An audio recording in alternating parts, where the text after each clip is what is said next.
Welcome back, traveler. Dim the lights, turn on a fan if you like that soft hum of imaginary wind sneaking through a thatched roof. Tonight, you and I, just the two of us, are stepping into the worn, mud-caked boots of a man named Thomas. He's 27. In your world, that's young and full of potential. In his world, it's middle-aged, spine-clicking, and one goat bites away from an early grave. But before we dive into Thomas's delightfully bleak life, let's quickly stop at the heart of connection. If you're enjoying this strange little corner of bedtime history, where sarcasm sleeps under a wool blanket that hasn't been washed since the last solar eclipse, don't forget to like this video. Share it with a friend who thinks medieval life was just knights and banquets. And most importantly, subscribe. That way you won't miss tomorrow's journey, which, trust me, includes significantly more hay, heartbreak, and possibly a haunted outhouse. And hey, drop a comment below. Let me know where you're watching from and when it is. Are you tucked in bed in Tokyo? Sneaking a listen at your desk in Dublin? I love hearing where our little village of listeners is tuning in from. Doesn't it make this dusty history scroll feel a little more alive? All right, let's get comfortable. Stretch if you must. Now imagine, you wake up in the 14th century, not in a castle, not even in a proper house. No, you wake up on a moldy straw mattress next to your wife, 2 kids, and 1 deeply judgmental chicken. There's no memory foam, no warm socks, just cold toes and the distant, emotionally abusive clang of the church bell yelling, "Get up, peasant, there's dirt to be worried about." And this is the good part of your day. Welcome to the world of Thomas. You're Thomas, 27 years old. This means your back sounds like a bag of kindling every time you move. Your knees have seen more regret than romance, and your skin, your skin has developed a permanent relationship with dirt, windburn, and mild frostbite. You wake up before the sun because the sun is a luxury, and your life runs on obligation, not light. No alarm clock, the howl of wind squeezing through the gaps in your wooden wall, and the smell of something vaguely burning, or worse, still burning, tells you someone forgot to check the hearth. You blink awake. It's pitch black. Your straw mattress feels like a haunted scarecrow who had a panic attack. Something is crawling near your leg. It could be a flea. It could be a mouse. It could be your cousin Reginald. You don't know because Reginald hasn't moved since the feast of Saint Scholastica, and no one has had the heart or the time to check. You sit up, and the room greets you with that medieval blend of damp wool, goat breath, and human dreams deferred. There's no private space, no cozy nook. You live in a single-room hut with your entire family, and by whole, I mean you, your wife, your kids, your livestock, and possibly a pig that just wandered in last week and never left. The walls are made of wattle and daub, a fancy way of saying sticks and mud, held together by hope and manure. Your blanket is a patchwork disaster, stitched together from whatever rags weren't already used to plug the holes in the roof.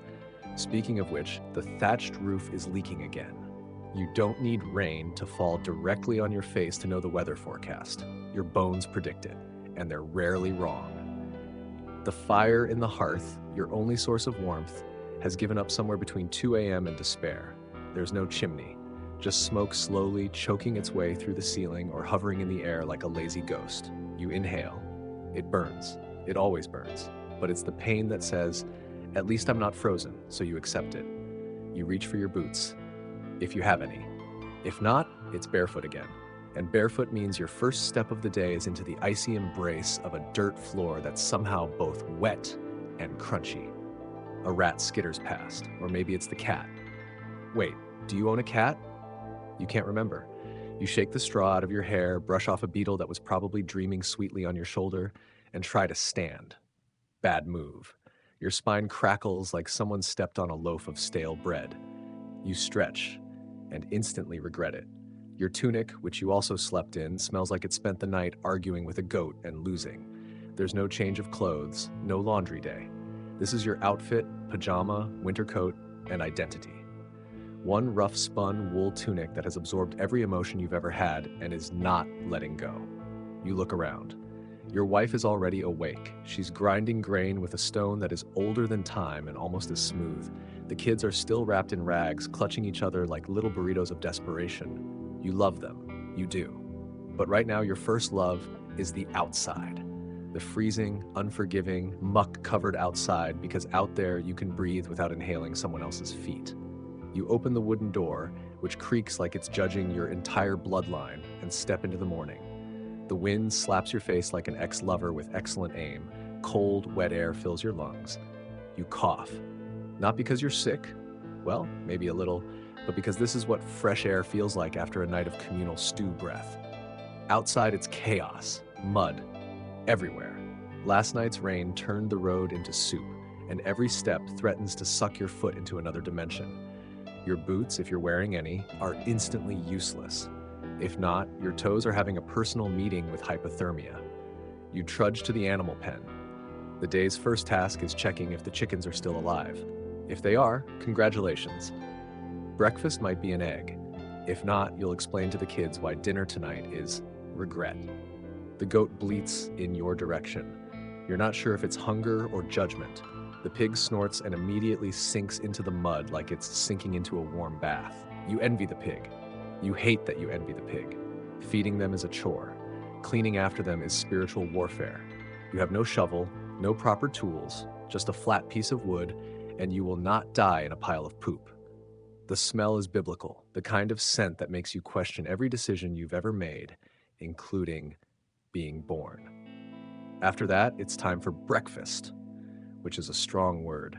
You get a slice of old bread that is so tough it could legally be classified as a building material, maybe a sliver of cheese that's developing personality. You chew slowly, not for taste, but because chewing fast might break a molar.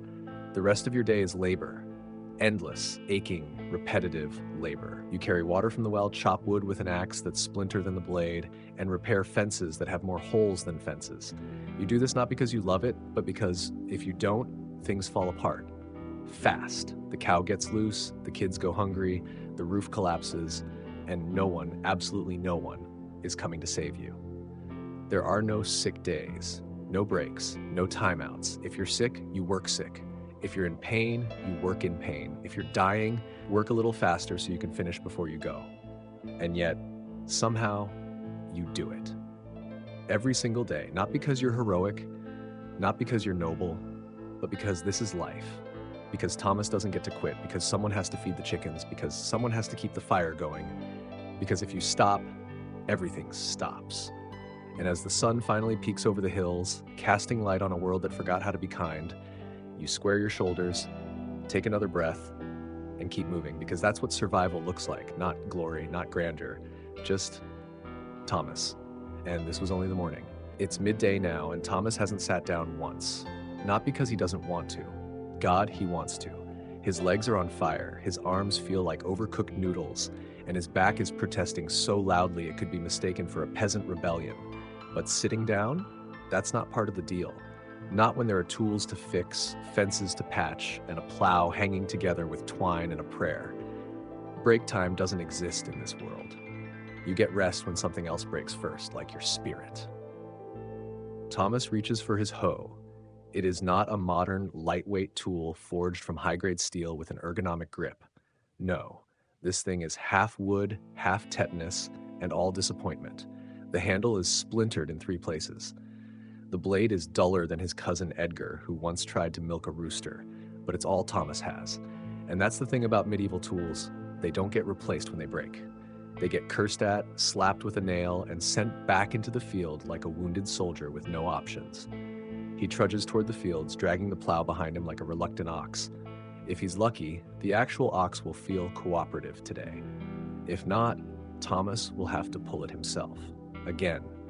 Because sometimes in medieval life, you are the farm animal. The earth is hard, reluctant to yield.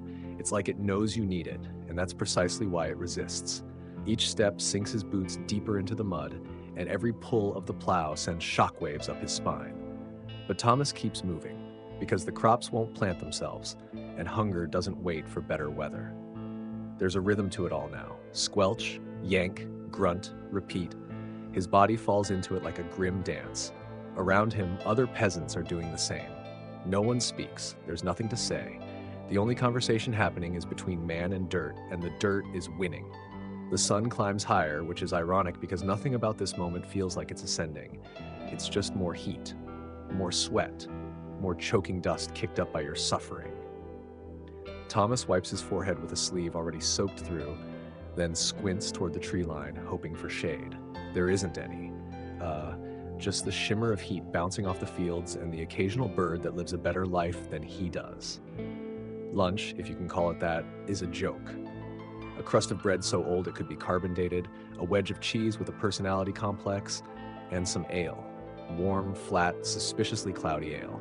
But hey, at least the ale won't kill you, unlike the water, which absolutely might. Everyone drinks beer here. Kids, elders, pregnant women, because beer's the only thing filtered enough not to be fatal. It's weak, but strong enough to keep parasites at bay. And that's the bar for hydration in Thomas's world.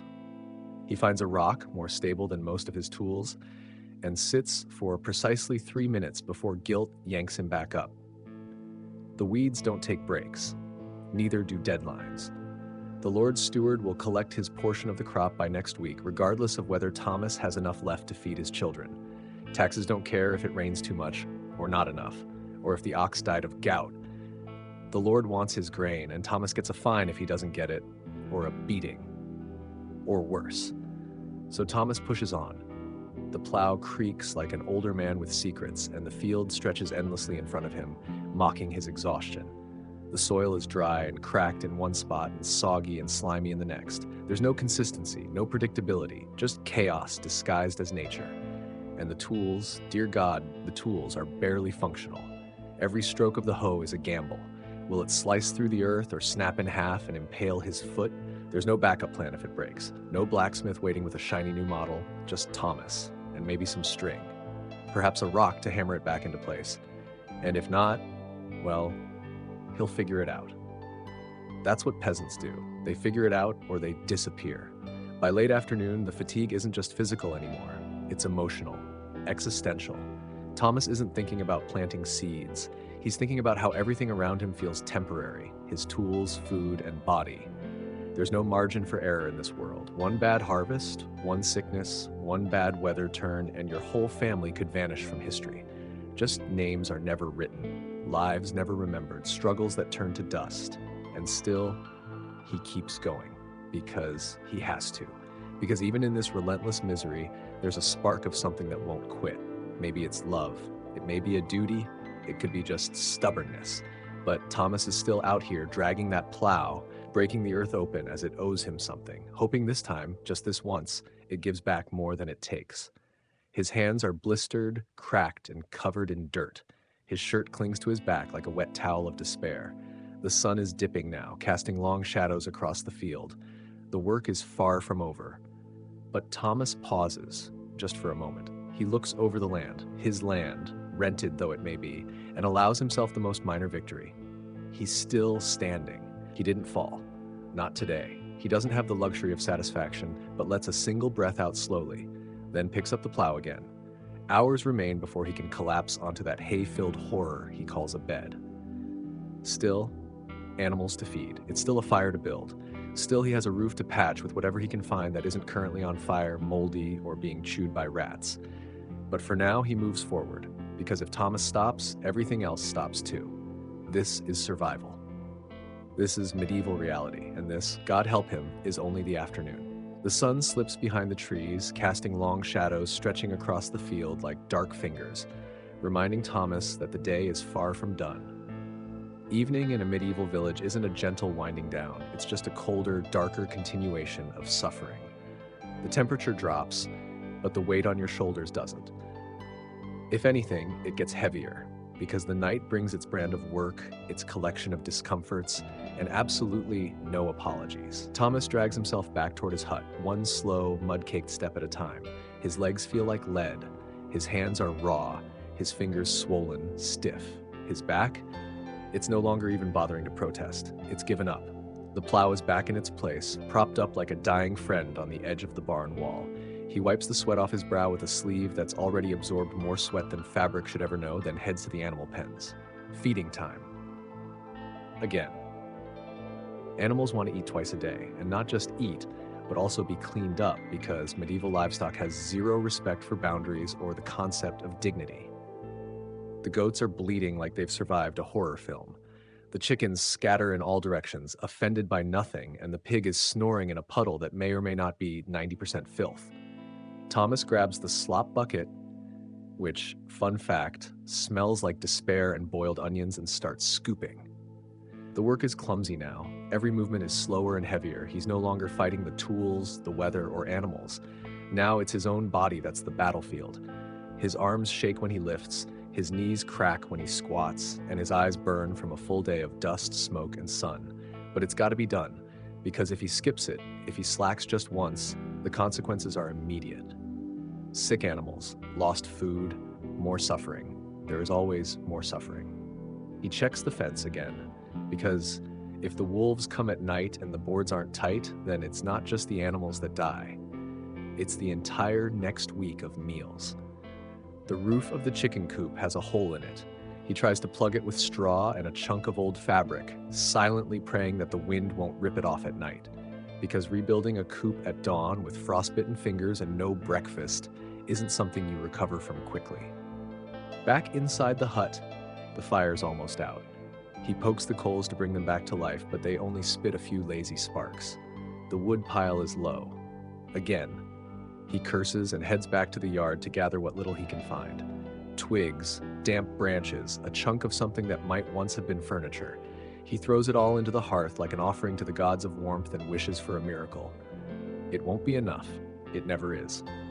Dinner is as exciting as you'd expect. More pottage. For the uninitiated, this is a medieval stew made from whatever's been slowly dying in the corner of your kitchen for the past 3 weeks. It's thick, lukewarm, and tastes like memories you'd rather forget. Tonight's flavor? Root vegetables and sorrow. He shares it with his wife and children, who eat silently because talking wastes energy, and there's nothing new to say. They have the same concerns, fears, and endless loop of, how will we make it through another week? After dinner, there's cleanup. Sort of. No running water, no soap. It's just a wooden bucket of questionable fluid and a rag that smells worse now than it did this morning. He wipes the bowls cleanish and stacks them in the corner next to the pile of tools he still hasn't fixed. Tomorrow, maybe. If there's time, there's never time. The children go to sleep first, bundled together in a shared bed made of straw, rags, and whatever warmth can be stolen from the fire. His wife joins them shortly after. Thomas lingers, not because he isn't tired, he's beyond tired, but because the quiet is the only moment he truly owns, the stillness. The flickering light of the fire casts strange shadows on the walls. It almost feels like peace. Almost. Then the wind starts again, a slow, mournful whistle through the cracks in the walls. It seeps in like a thief, curling around his ankles and nipping at his fingers. He pulls his cloak tighter and tries not to think about the hole in the roof above the children's bed, or the fact that the straw mattress smells like mildew, or the cough his youngest hasn't shaken for weeks. Finally, he lies down. It's the same straw bed. It's the same itchy blanket. The same lump under his shoulder may be a mouse nest. His body protests, but there's no other option. There's no hot bath, soft pillow, or lock on the door, just exhaustion and darkness. Sleep doesn't come easily. The cold keeps waking him. So does the creaking of the walls, the scratching from the rafters, and the occasional distant howl that might be a wolf, or worse, a tax collector. He pulls the blanket up to his chin and stares at the ceiling, where the moonlight filters through the thatch in thin, ghostly beams. He thinks about the field, about the plow, about the tools that need mending. The firewood is almost gone, the animals that might get sick, the taxes he can't afford, the harvest that might fail. He tries not to think about it, but it's all there, waiting in the silence. And that's the final cruelty of a medieval day. After all the labor, all the pain, all the grime and noise and backbreaking survival, you don't even get peace and sleep. Just a few broken hours on a bed that hates you, surrounded by people who are just as exhausted, as burdened, just as scared. But still, he made it through another day. That's something. That's everything.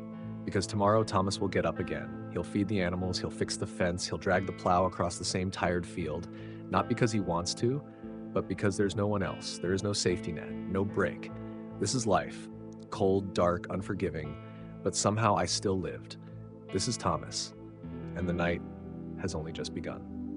Sleep, if you can call it that, comes in fits and starts. Thomas lies in the dark, surrounded by the soft, constant chorus of his family's breathing, occasionally interrupted by the sharp cough of his youngest, the heavy snore of his wife, and the occasional snuffling sound from what he sincerely hopes is the pig and not a rat with ambition. The fire has dimmed to embers. The cold is creeping back in, not like a thief, but like an old friend that never really left. It curls around his feet first, then slowly climbs, biting at every joint with icy teeth. He shifts on the straw mattress, trying to find a position that doesn't feel like sleeping on a pile of damp sticks. It's impossible. The stuffing has shifted again, bunching up in odd places and revealing the rigid wooden slats beneath. Every rustle sounds deafening in the silence of the hut. Every breath feels loud and intrusive, as if resting is something to be ashamed of. Outside, the wind howls like a warning. The wooden shutters rattle against the walls, and Thomas wonders for the 100th time if they'll survive the night. The roof, patched with straw, mud, and blind faith, groans with every gust. Somewhere above him, something scurries. A squirrel, perhaps, or something less cute and more chew-happy. Either way, Thomas doesn't have the energy to care. As long as it doesn't fall on his face or steal what little food they have, it can live up there like royalty. But sleep refuses to settle. His body aches from the day before, and the week before that. His thoughts, uninvited and relentless, begin their midnight parade. He thinks about the fence that needs mending, the tools that are too broken to repair but too precious to replace, the growing hole in the water barrel, the stew that's starting to taste like the pot it's cooked in. He thinks about the taxes due to the Lord, about the tithe owed to the church, about the weather, the harvest, and the chance of losing everything because a cloud decides whether to rain at the wrong moment. Every thought weighs heavier than the last, pressing down on his chest until the darkness around him feels more like drowning than dreaming. And when sleep finally starts to wrap around him like a thin, scratchy blanket, a sound yanks him back. A low groan, wood bending, something outside, or someone. Thomas bolts upright, or tries to. His back screams, his knees crack, but adrenaline is stronger than arthritis, and soon he's standing, squinting into the dark. He tiptoes to the door, careful not to step on his children, who are bundled together on the floor like firewood in blankets. He grabs the wooden poker by the hearth, his only weapon if you don't count sarcasm, and presses his ear to the door. Silence. Then, crunch. Footsteps. Slow. Deliberate. Close. He peers through a crack in the wall. It's too dark to see, but he catches a shadow moving past the animal pen. It could be a thief. It could be a hungry neighbor. It could be someone worse. In medieval times, desperation doesn't wear a uniform. It just shows up and takes what you can't afford to lose. Thomas doesn't yell.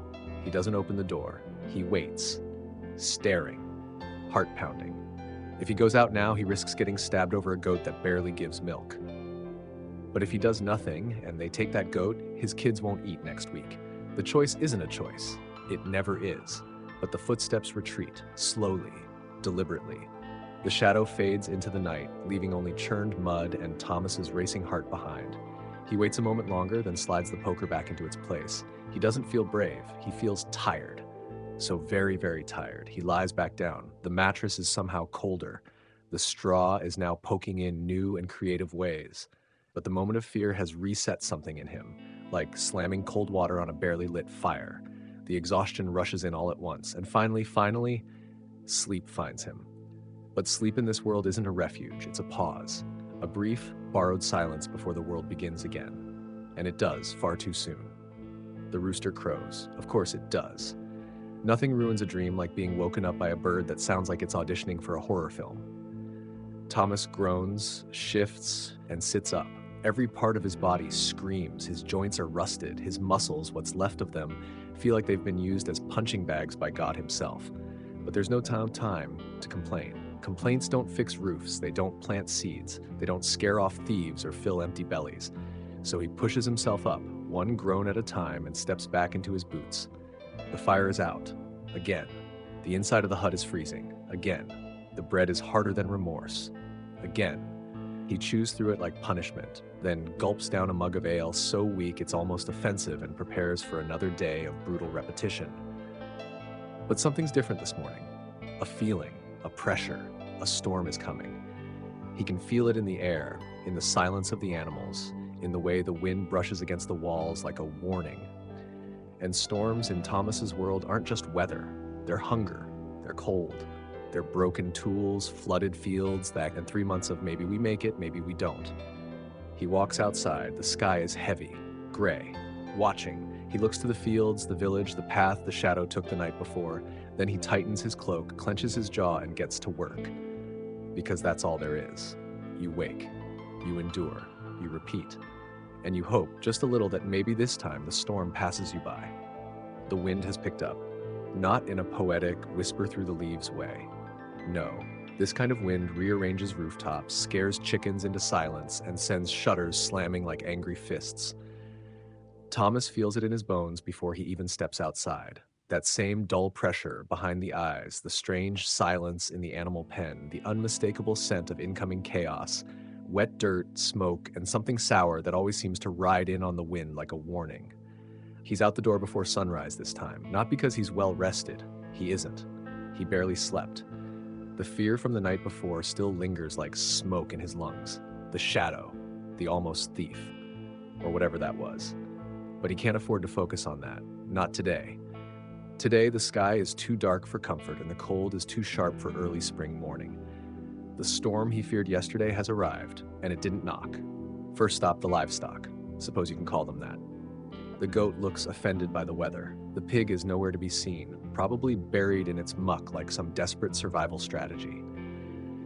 The chickens are huddled together like feathery little doomsday preppers, wide-eyed and fluffed up. Thomas checks the latch on the pen gate twice, then a third time. If that wind tears it open at night, it won't be the wolves he's worried about. It'll be starvation. He grabs a handful of grain from the bag near the door, what's left of it, and tosses it into the pen.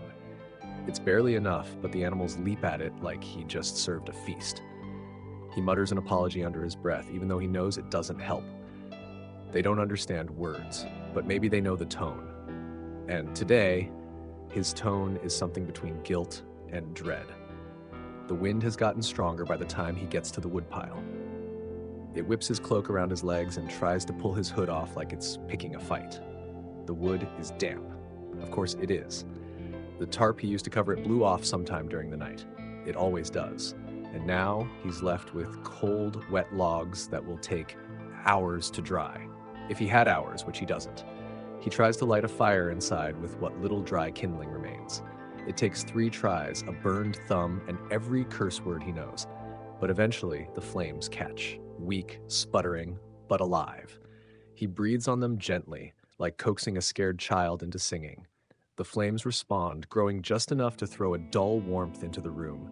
Not enough to comfort, but enough to take the edge off the frost.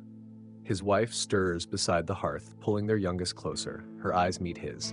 No words are exchanged. None are needed. They both feel that weight in the air, the heaviness that comes before something bad. It could be a bad storm. It could be something worse. In this world, worse is always an option. Breakfast is a joke, a crust of bread, hard as a rock, and a smear of lard that's fatter than flavor. No eggs, no cheese. The last of it went 2 days ago. They've been rationing, carefully, painfully, hoping for trade, for help, for something, but no one has anything extra.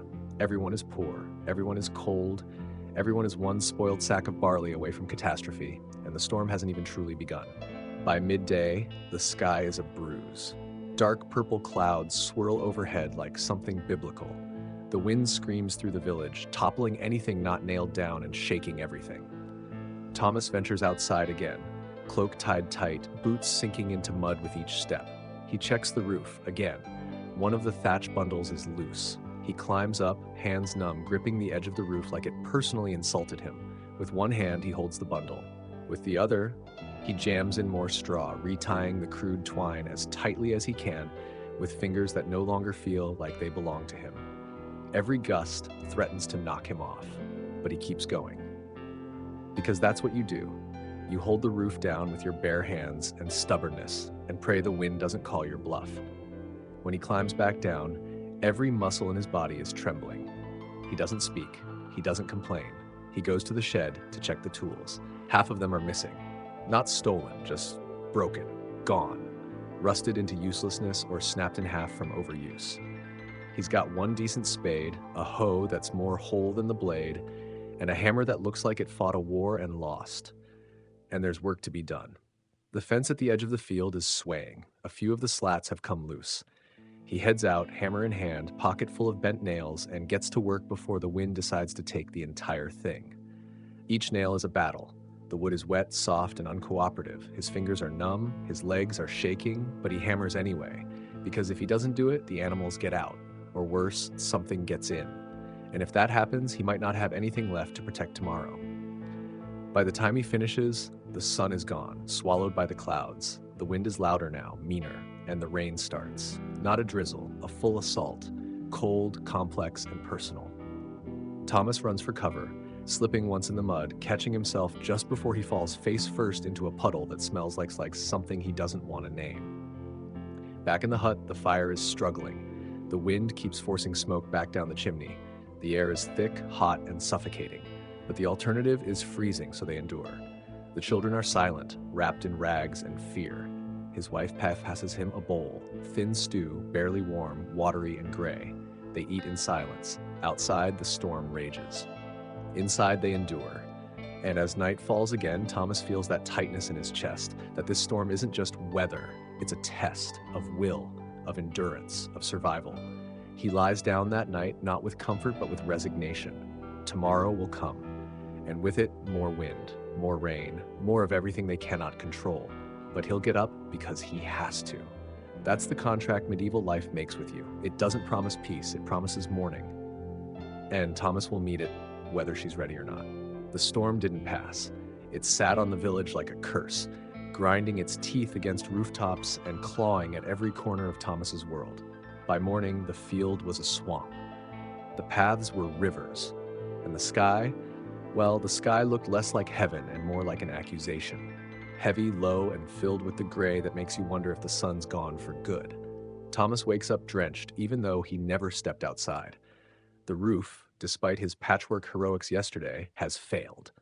Rain found a way in. It always does. And now there's a puddle in the corner of the hut big enough to qualify for fishing rights. His blanket is wet. The straw is soaked. His back, which already hated him, now feels like it's been replaced with a cold stone block. He doesn't complain. He doesn't have time because something's wrong. It starts with the silence, not the peaceful kind, but the eerie kind. The kind that makes the hair on your neck stand up and ask what's missing. And then he hears it. A single, weak bleat. The goat. The only goat they have. It's not the normal bleat. It's not hungry. It's not bored. It's hurtful and or scary. Or both. He's outside before he even knows it. Mud up to his ankles, rain still falling sideways, the wind pushing against him like it wants him to turn back. But he doesn't, because if that goat is gone, or worse, dead, there's no milk, no trade, no food. It's just another silent gap in the chain of survival that can't afford to be broken. The pen gate is open, wide open. Thomas's stomach drops. He checked it last night and he continuously checked and tied it. He remembers tying it, which means something else opened it. Wolf? Stranger? The wind? Does it matter? The goat is still inside, huddled in the farthest corner, legs shaking, bleeding from a deep gash on its flank. The chicken coop has been clawed at. One chicken is missing. The others are scattered, feathers everywhere. Panic. He doesn't curse. He can't afford the energy. He kneels next to the goat, hands shaking, and starts tearing strips from the hem of his tunic to use as bandages.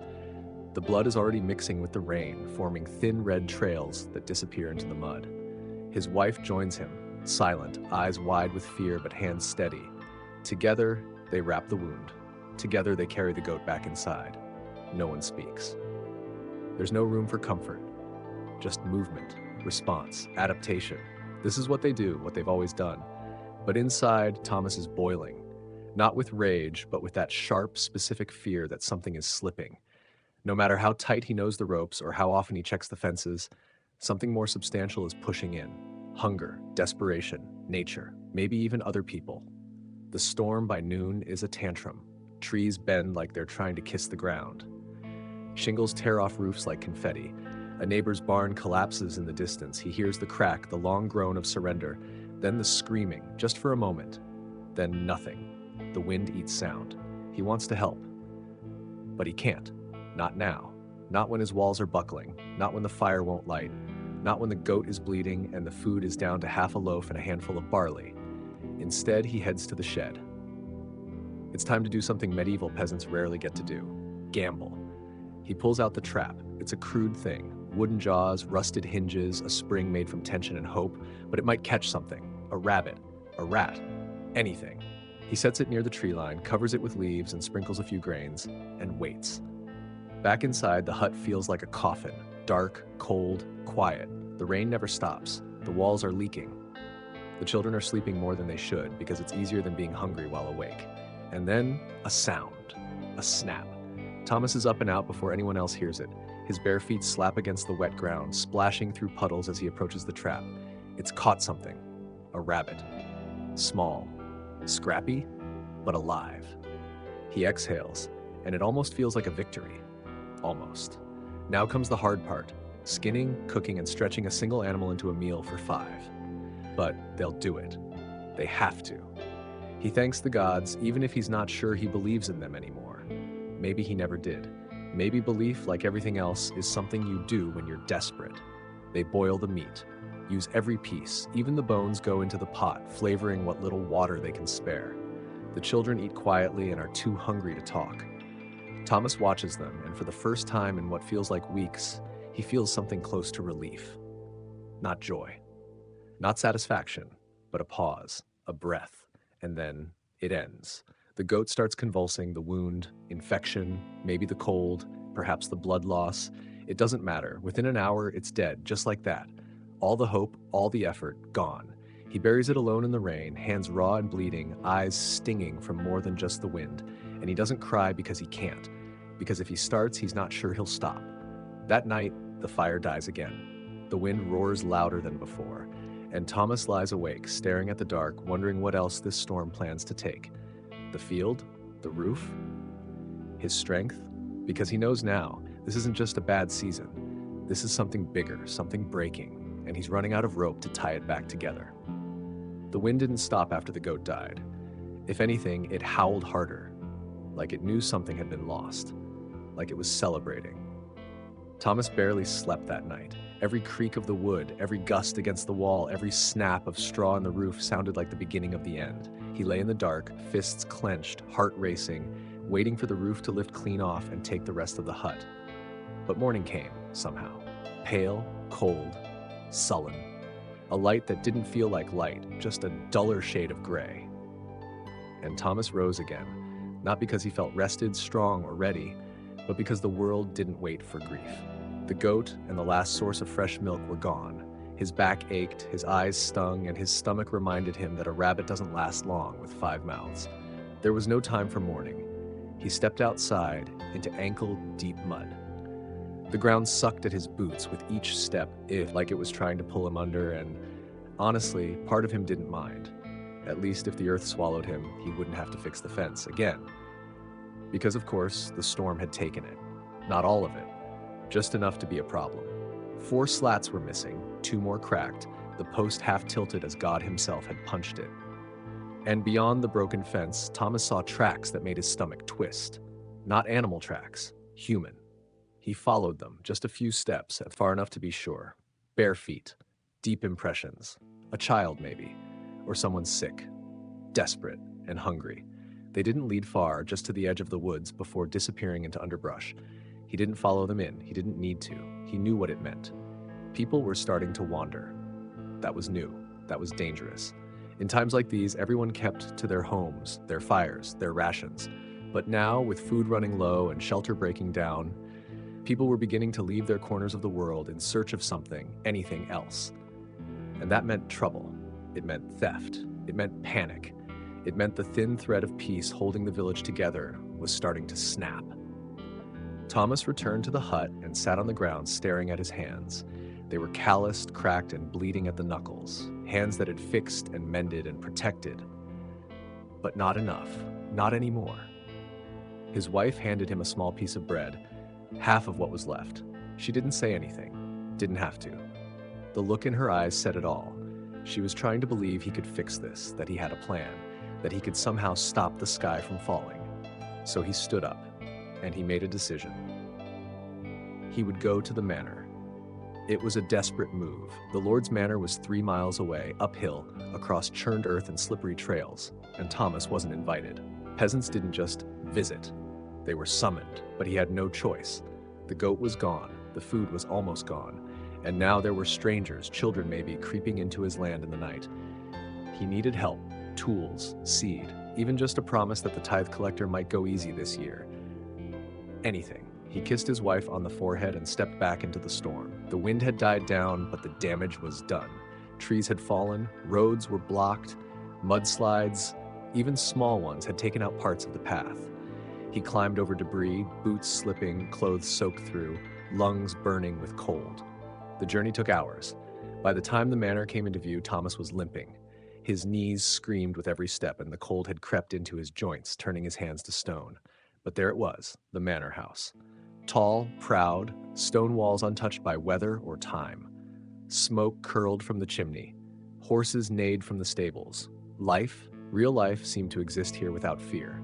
He banged on the side gate, once, twice, a third time. Finally, a servant opened the door, scowling. "What?" Thomas explained, slowly, clearly, about the storm, the goat, the tools, the food. The servant didn't care. "The Lord's not receiving peasants," he said flatly, and slammed the door shut.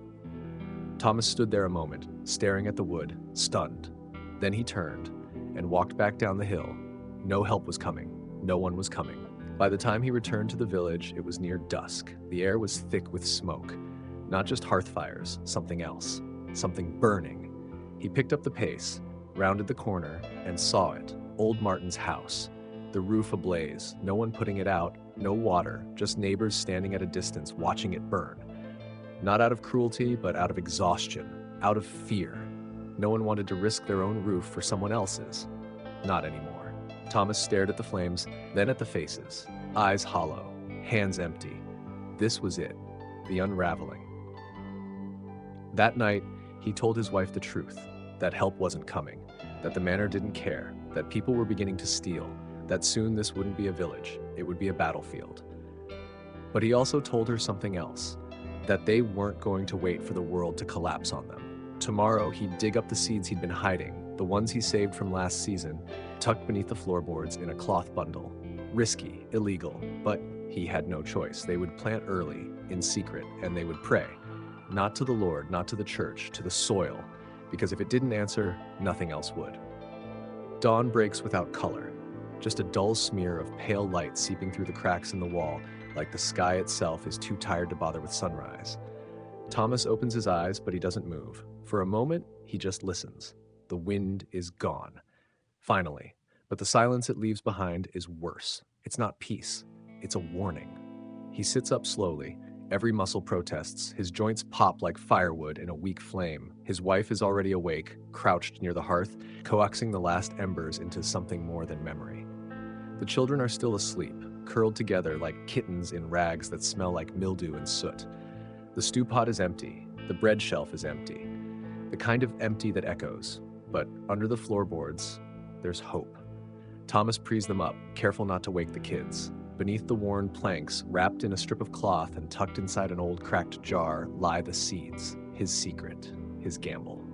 He holds the bundle like it's a newborn, fragile, full of promise, and already too valuable to lose. They're not much. A handful of barley, a few beans, some cabbage seeds that may or may not still be viable, but it's all he has. And today, they go into the earth. He kisses his wife's forehead and heads out before the sky fully clears. The storm has left the ground soaked and uneven. The mud sucks at his boots like it's trying to pull him under again, but Thomas keeps going. Past the broken fence, past the half-fallen tree, into the far field. His field. Or at least the strip he pretends is his, leased by a lord who doesn't know his name. This patch of land is hidden behind the old hedge, away from watchful eyes. It's the same field his father planted in secret during the drought of 22, and his grandfather before him during the famine. Every family has a secret like this, a patch of rebellion tucked under soil. It's the only reason they're still breathing. He kneels, hands trembling, and begins to dig.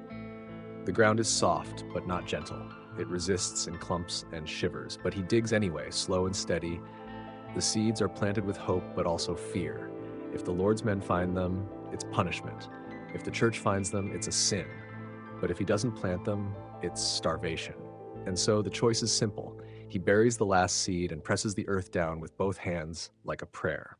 Then he sits back, breathing hard, staring at the damp soil. It looks like nothing, just dirt, mud, but beneath it is everything. He doesn't tell anyone, not even his wife, not because he doesn't trust her, but because secrecy is survival now. The fewer who know, the safer it is. Safer from jealousy, from gossip, from the cold eyes of hungry neighbors. Back at the hut, the mood is tighter than a pulled thread.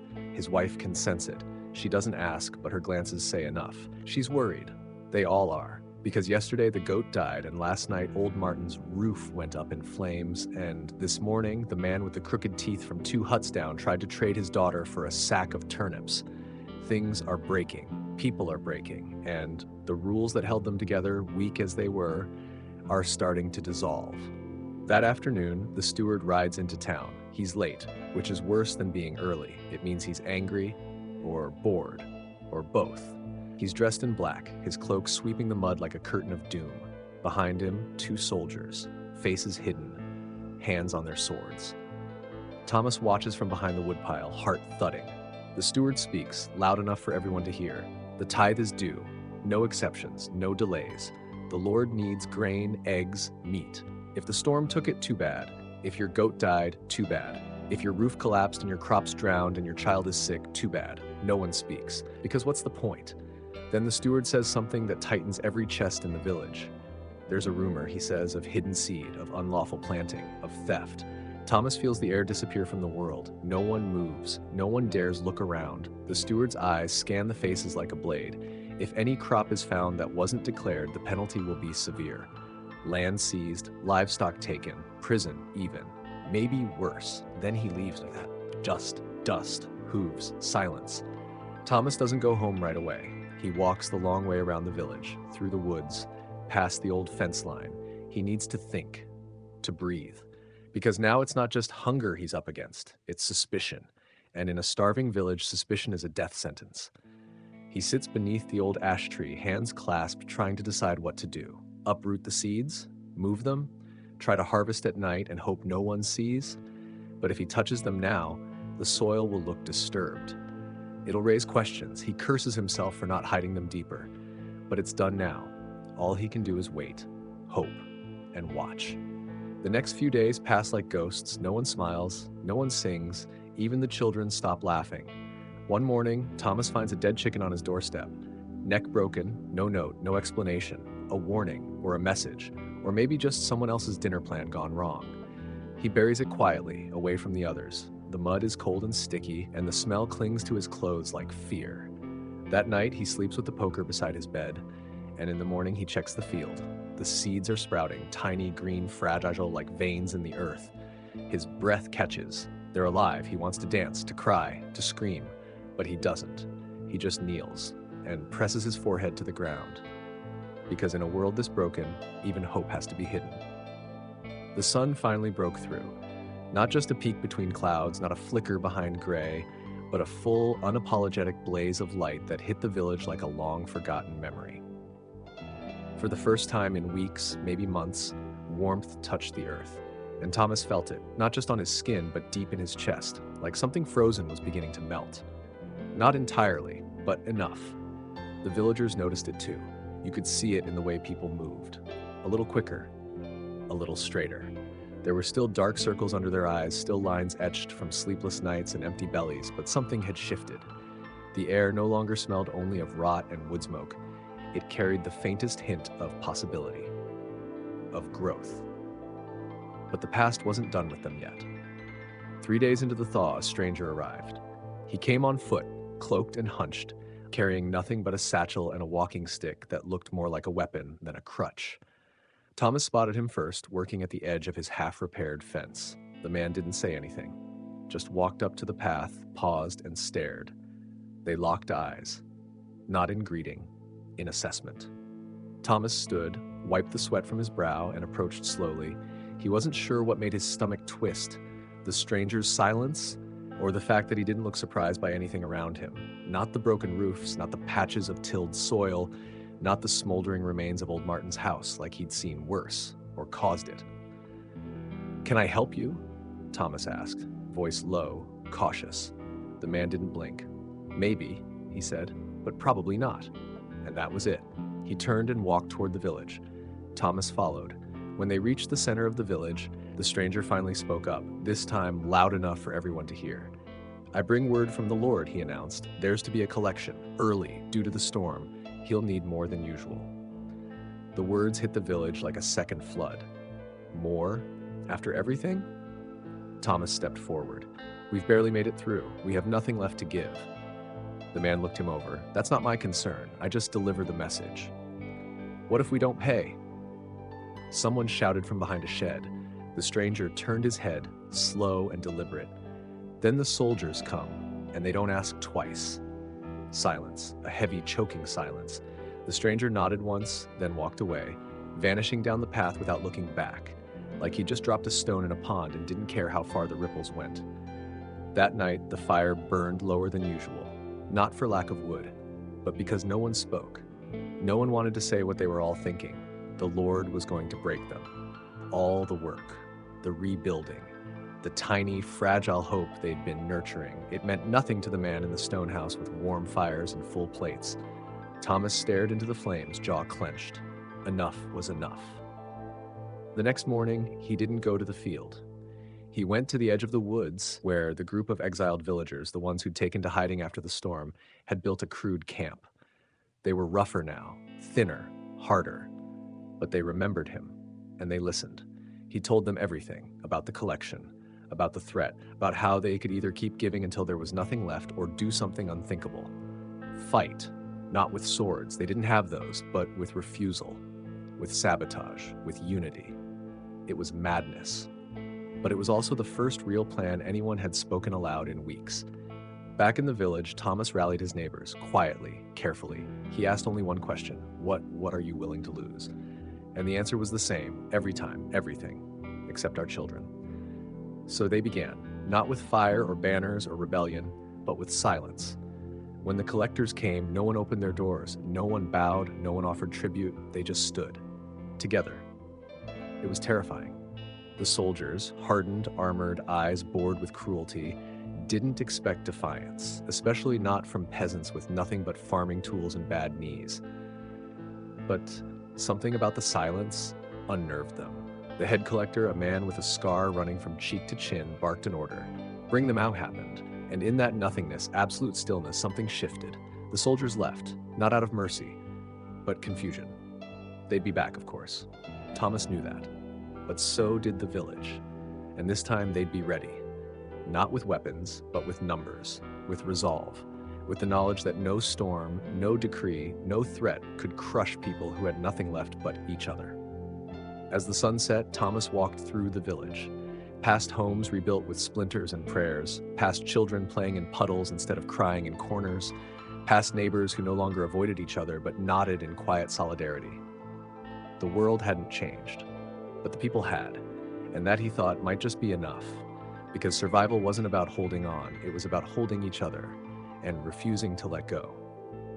Morning came with no joy, just a dull light scraping across the muddy ground like a dull knife. Thomas stood outside his hut, staring at the path that led out of the village. The silence that blanketed the town was not peace. It was pressure, the kind that comes just before something breaks. He could feel it in his bones, in the stillness of the wind, in the way even the crows had gone quiet. He wasn't sure what was worse, the fear of what the soldiers would do next, or the knowledge that the villagers might not wait to find out. The rebellion, the silent refusal, the staring down of swords with nothing but unity, had not gone unnoticed. It had sparked something, but it had also made them a target. 2 nights ago, a hut near the woods was burned. No warning, no cause, just fire. A family barely escaped. The message was clear: compliance or consequence. Yet, despite it, no one bent. If anything, it only deepened the resolve. Something had shifted in the people. They were tired of kneeling, tired of giving everything and receiving nothing. Thomas knew what they had started couldn't be undone, and he also knew they weren't ready.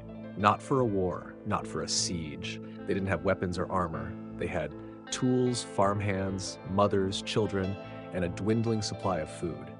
But they had something the soldiers didn't: desperation.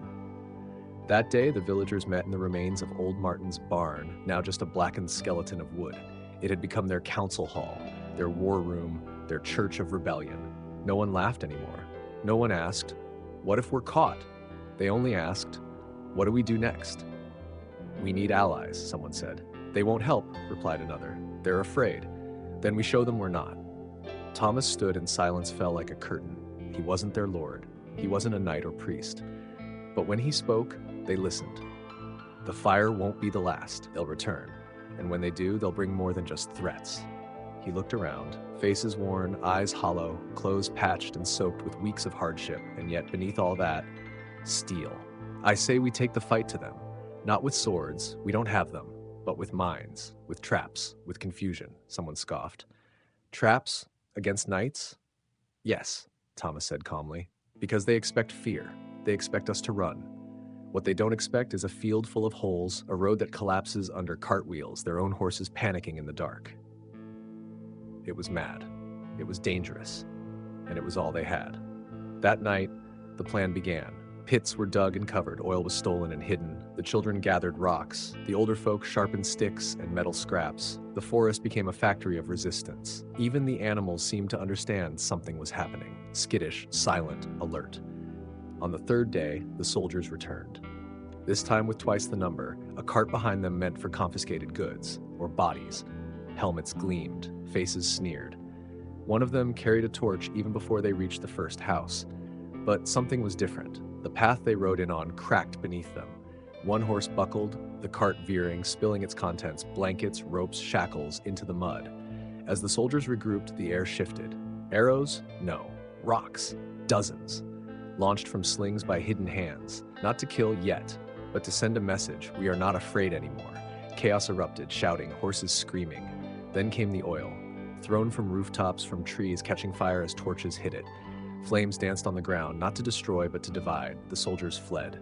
Not all, but most. 2 were left behind, disarmed, knocked unconscious. The villagers didn't kill them. They tied them, fed them water, left them with a note: "We will not bow. Tell your master." Thomas stood over them as they writhed in the dirt, and something in his chest, something old and cracked, shifted. He did not feel proud. He felt necessary. That night, the village didn't sleep. They didn't sing or dance. They reinforced walls, moved supplies, watched the trees. The cost would come. That was certain, but something had been proven. They were not defenseless. They were not voiceless. And they were done being afraid. In the early hours, Thomas sat by the ashes of the old barn, sharpening a stick into a point. His wife brought him broth, warm, thin, but enough. She didn't speak, just placed her hand on his shoulder. He looked at the sky. It was still gray, but it no longer felt empty. It felt earned. The next morning wasn't quiet. Birds didn't sing, wind didn't whistle, and no one dared pretend it was just another day. After what they'd done, after driving out the Lord's soldiers with oil, rocks, and grit, silence had become too dangerous. It was the kind of quiet that made you think someone was watching, planning, preparing to strike back.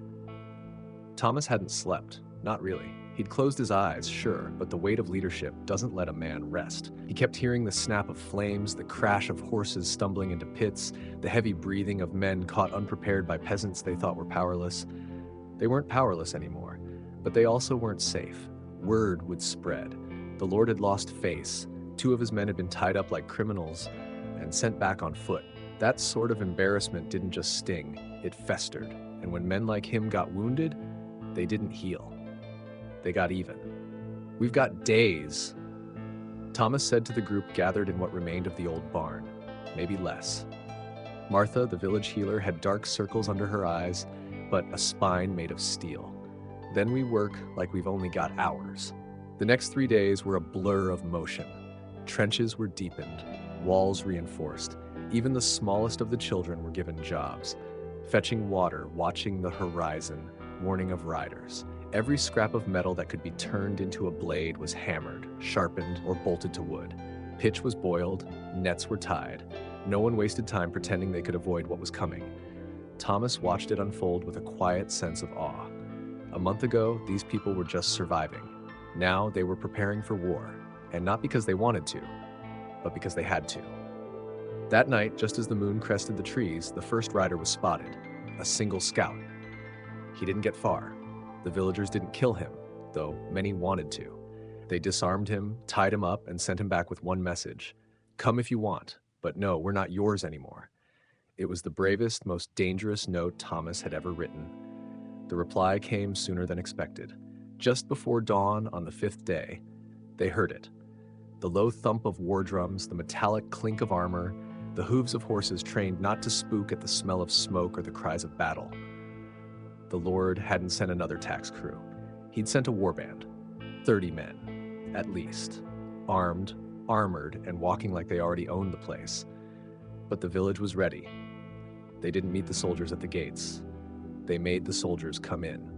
The first 3 riders fell into pits, camouflaged with brush. A 4th was thrown by his horse when a tree branch, carefully cut and roped, snapped sideways. Then came the oil. A trail of it, set ablaze at the perfect moment, drove a wedge between the forward line and those behind.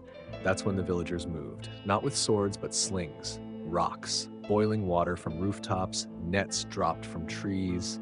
It was chaos, controlled chaos.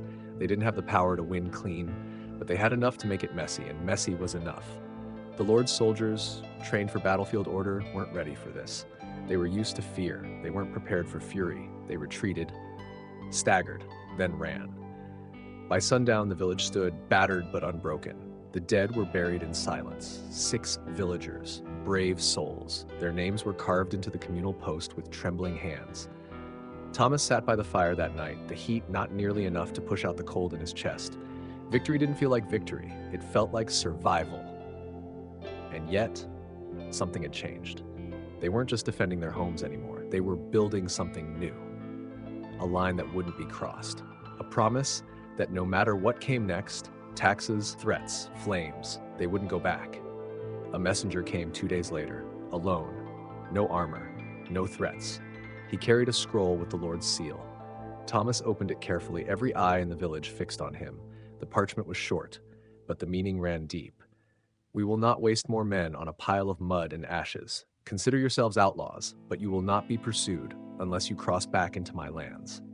Thomas read it again, then looked up, and for the first time in weeks, he smiled. It wasn't peace, it wasn't justice, but it was something they hadn't had in generations. Freedom. Real, hard-earned, bruised, knuckle freedom. They were no longer serfs, no longer owned. They were, by all technical and legal standards, free, and no one could ever take that back. The snow kept falling. Day after day, it layered the village like a quiet warning. At first it felt like peace, but peace doesn't usually come with empty bellies and burning uncertainty. Thomas knew it. Everyone did. The village had won its freedom, sure, but what did freedom mean when your children were coughing in the cold, when the stores were half empty, when the roads were cut off and no trader dared approach an outlaw town? Still, they endured. They always did. Inside what used to be the schoolhouse, now the meeting hall, Thomas stood over a rough map of the surrounding region. Elias had sketched it from memory, and red ink marked the names of other villages rumored to be sympathetic. At least 5, maybe more. "We need to move before the thaw," Thomas said to the gathered villagers, "before the roads open and the Lord sends someone who won't run from fire and nets." Martha nodded, her fingers wrapped tightly around a cup of hot broth.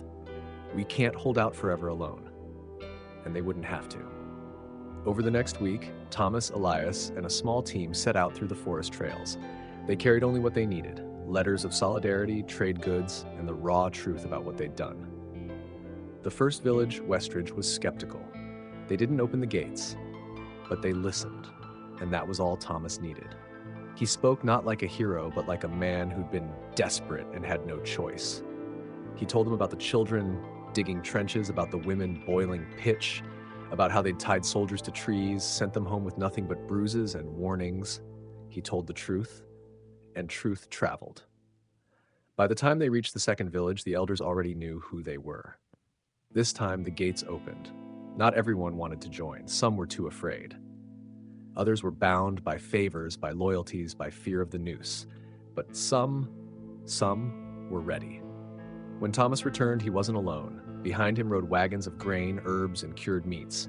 People, too, volunteers with strong hands and steady nerves, the kind willing to bet on a future that didn't involve bowing to a man who'd never stepped in mud.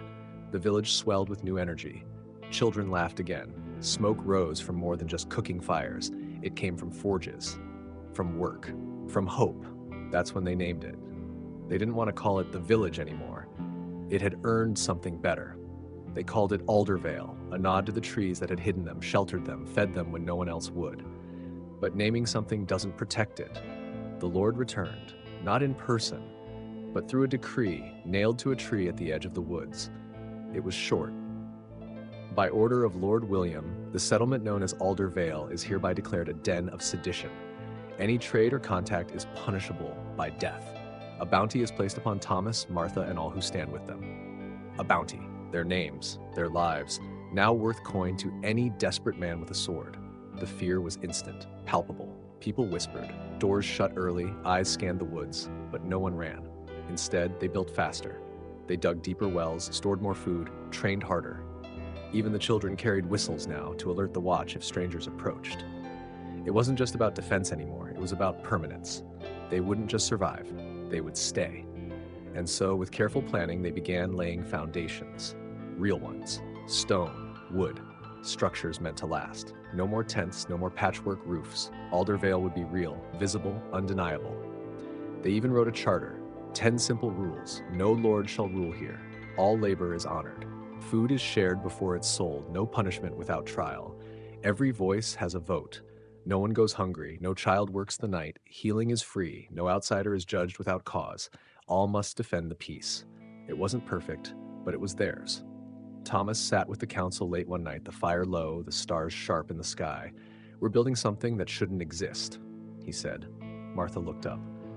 That's why it has to. They toasted. Not with wine, but with warm broth and bread, a rebel's feast, a free man's dinner. Aldervale wasn't safe, but it was alive, and in a world ruled by coin and crown, that was nothing short of a miracle.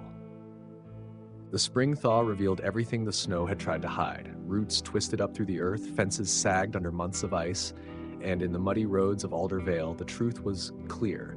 Freedom had been won, yes, but it hadn't come with instructions. Food was running low again, the trading routes were risky, even with allies. Tools broke, tempers flared, people whispered, and then came the mercenaries. They weren't soldiers like before, boys with soft hands and inherited swords. These were killers for hire, hard men with hard eyes. They didn't march, they stalked. No banners, no drums, just steel, silence, and purpose. The Lord had learned, and this time he sent a message that didn't speak in parchment. The scouts saw them first.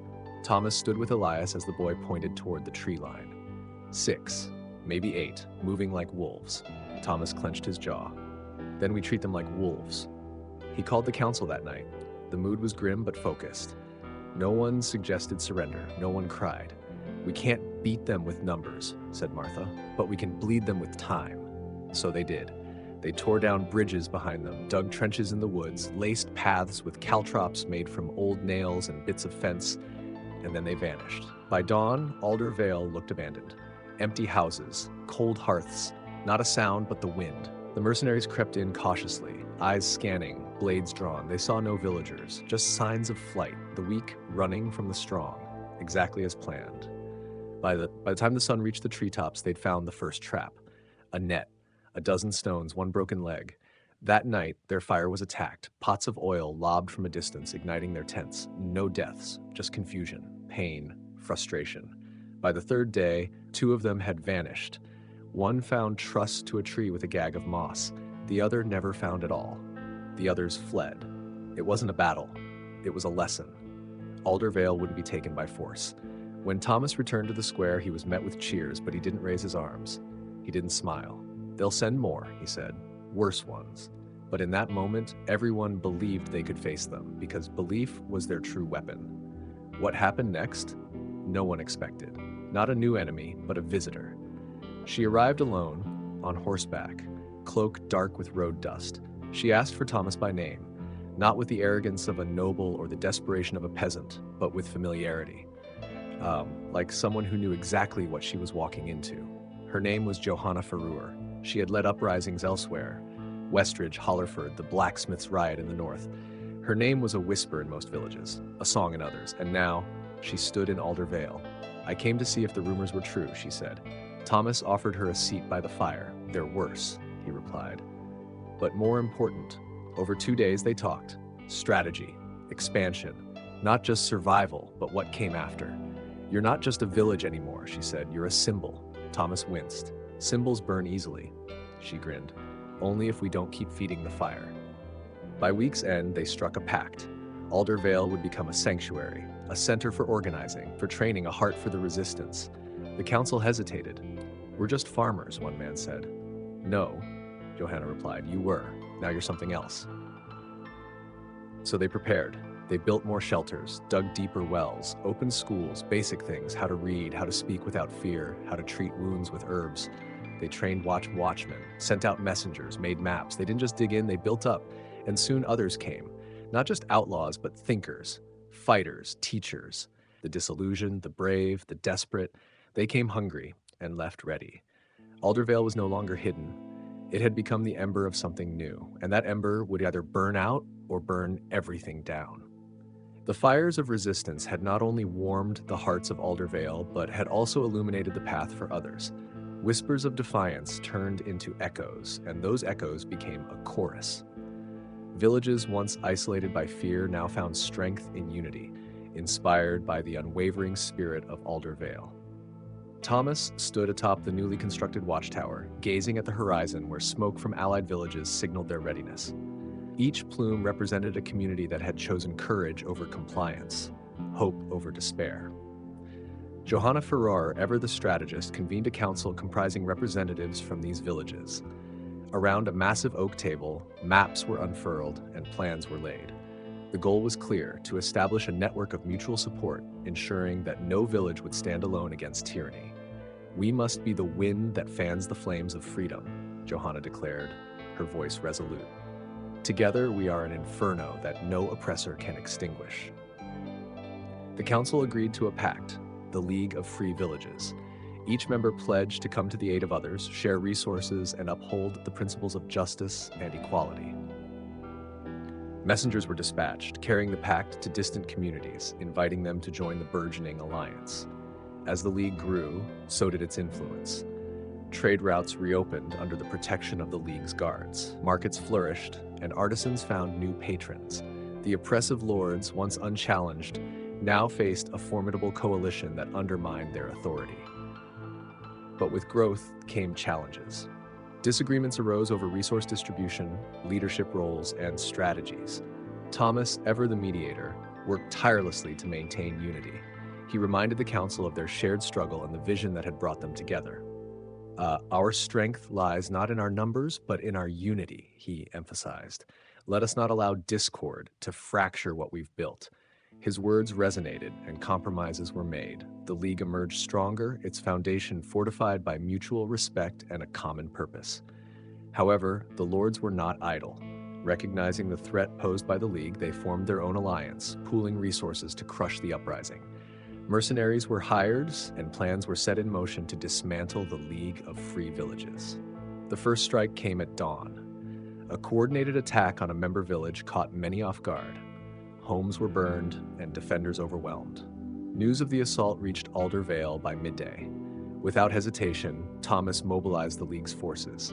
Reinforcements were dispatched and relief efforts organized. The attacked village, though scarred, was not abandoned. Reconstruction began immediately, a testament to the League's commitment to its members. The attack galvanized the League. Defenses were bolstered and intelligence networks expanded. Villagers underwent training, ensuring that every citizen could contribute to their community's defense. Johanna proposed a bold strategy: to take the fight to the lords. Rather than waiting for attacks, the League would launch preemptive strikes on key strongholds, disrupting the lords' ability to coordinate. The council debated the merits and risks. Thomas, weighing the options, ultimately supported the plan. "Offense can be the best defense," he reasoned, "but we must act with precision and purpose." The League's forces, now seasoned and united, executed the plan with remarkable efficiency. Strongholds fell, and the lords' grip weakened. The balance of power shifted, and the dream of a free and just society edged closer to reality. Yet, amidst the victories, Thomas remained vigilant. He knew that true freedom required more than military success. It demanded the cultivation of values, education, and a commitment to justice. He initiated programs to teach reading and writing, ensuring that knowledge would empower future generations. Alder Vale, once a symbol of resistance, now stood as a beacon of hope and progress. Its journey from a humble village to the heart of a movement exemplified the transformative power of unity and determination. As the sun set over the valley, casting golden hues across the land, Thomas reflected on their journey. The road ahead remained uncertain, but with each step, they carved a path toward a brighter future. And so, the League of Free Villages marched forward, not just as a coalition of communities, but as a testament to the indomitable spirit of those who dared to dream of a better world. The League of Free Villages was no longer a dream whispered over campfires. It was real. It was growing. And now it was threatening the very order that had ruled for centuries. Alder Vale had become the heart of it all, a village once considered little more than mud and ash, now pulsing with movement, decisions, and life. Its watchtowers were manned day and night, its gates open to traders, refugees, and revolutionaries alike. In the central hall, where once only farmers gathered to share bread, leaders from dozens of regions now debated law, strategy, and the future. But for every new ally, there was a new enemy. The lords were not silent. Some doubled their taxes, others formed militias. One even declared open war, sending hundreds of men to surround a member village and starve it into submission. That's when the League stepped in. Thomas led the march himself, not with sword raised, but with a banner, the mark of the League, a simple tree wrapped in rope, roots deep, branches high. It didn't need gold or Latin, it needed to be understood by the barefoot and the brave. 300 volunteers walked behind him. Farmers with pitchforks, blacksmiths with hammers, women with torches, boys with slings. When they reached the besieged village, they didn't scream, they didn't charge, they lit fires, beat drums, blew horns. The sound echoed across the fields like a god waking up. The Lord's men, startled and outnumbered, stood no chance. They fled before a single weapon was swung. And just like that, the League won its first battle without spilling blood. But the victory came with consequences. That same night, Thomas received a letter.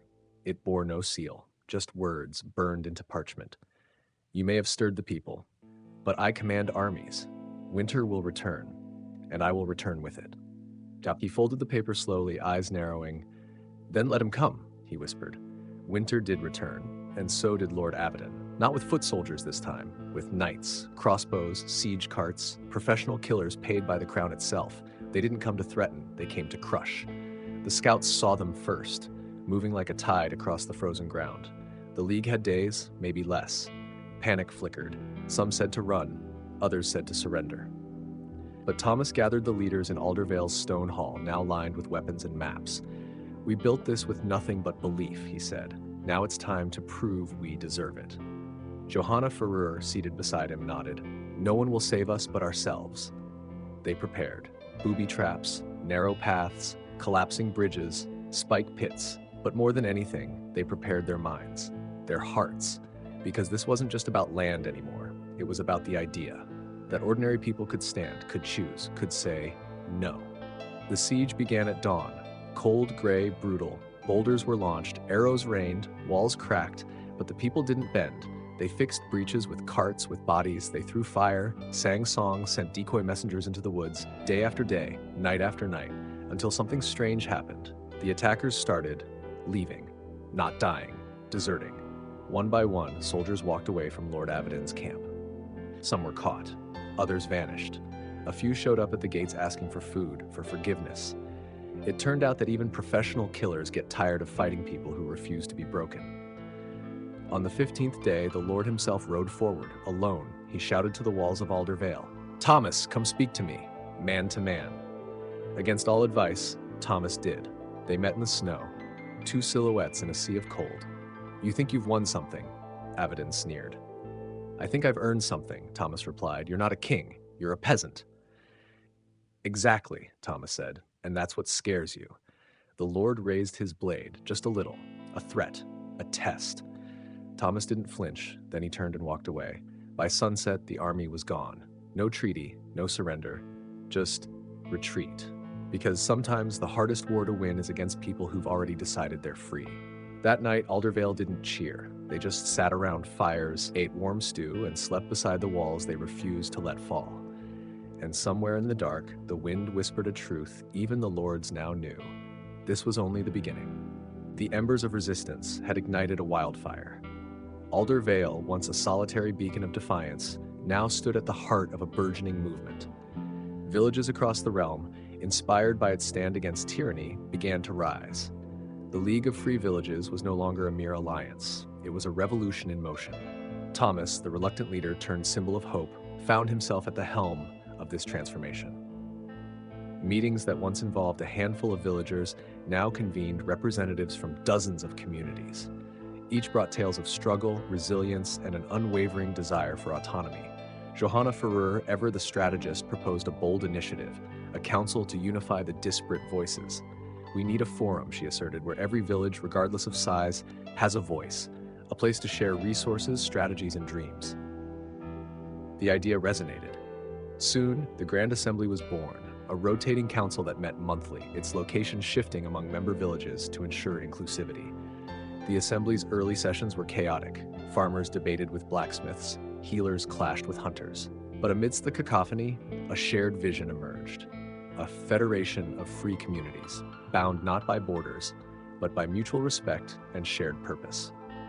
As the League solidified, so did its infrastructure.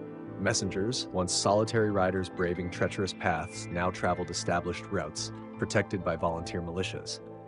Trade flourished. Goods once monopolized by the lords, salt, iron, parchment, flowed freely among the villages. Markets buzzed with activity, and for the first time in generations, prosperity touched the lives of common folk. Education became a cornerstone of the movement. Schools sprouted in even the most remote settlements. Children learned not just to read and write, but to question, to dream, to lead.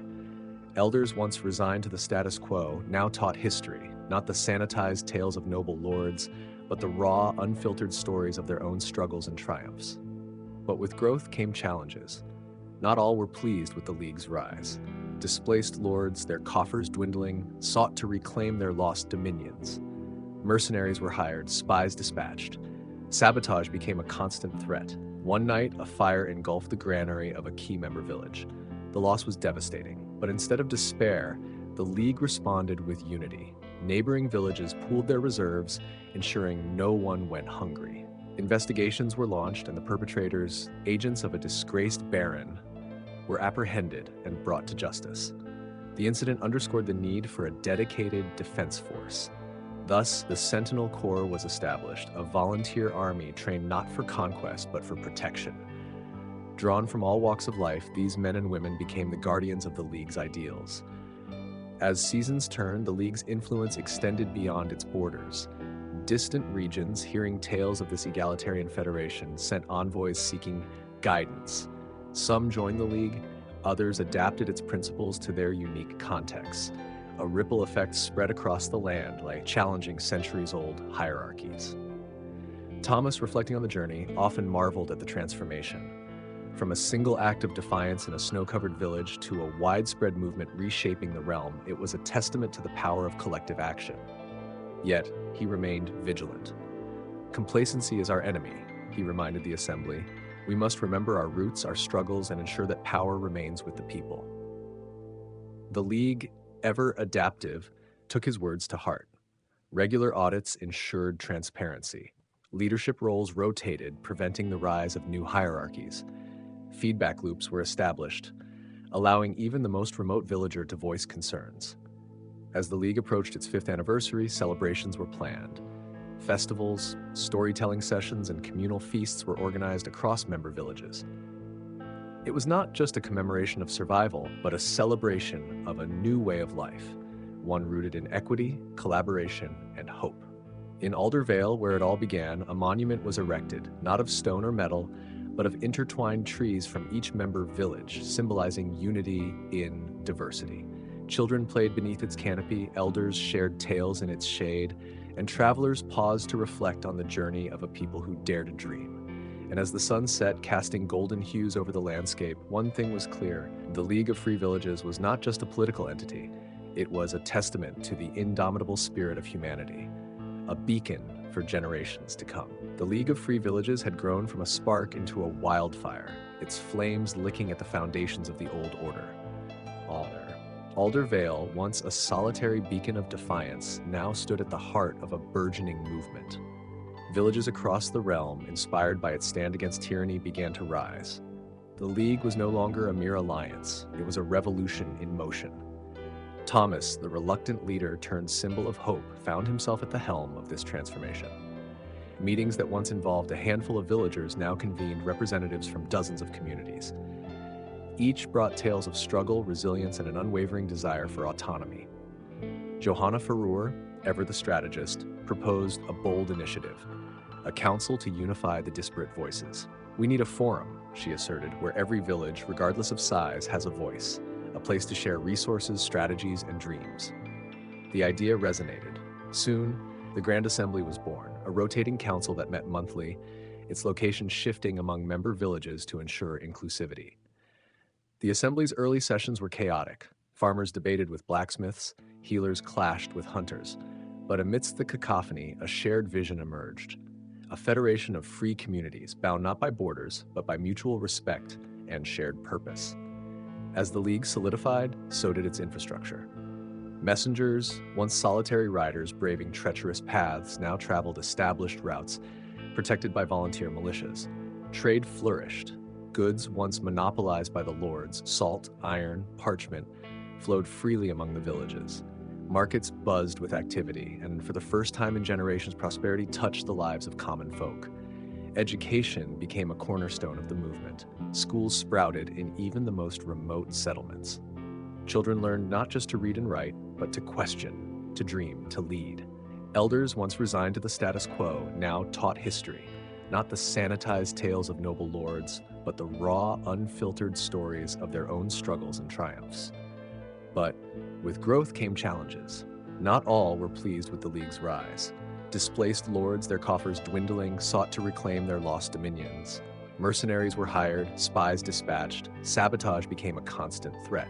One night, a fire engulfed the granary of a key member village. The loss was devastating, but instead of despair, the League responded with unity. Neighboring villages pooled their reserves, ensuring no one went hungry. Investigations were launched, and the perpetrators, agents of a disgraced baron, were apprehended and brought to justice. The incident underscored the need for a dedicated defense force. Thus, the Sentinel Corps was established, a volunteer army trained not for conquest, but for protection.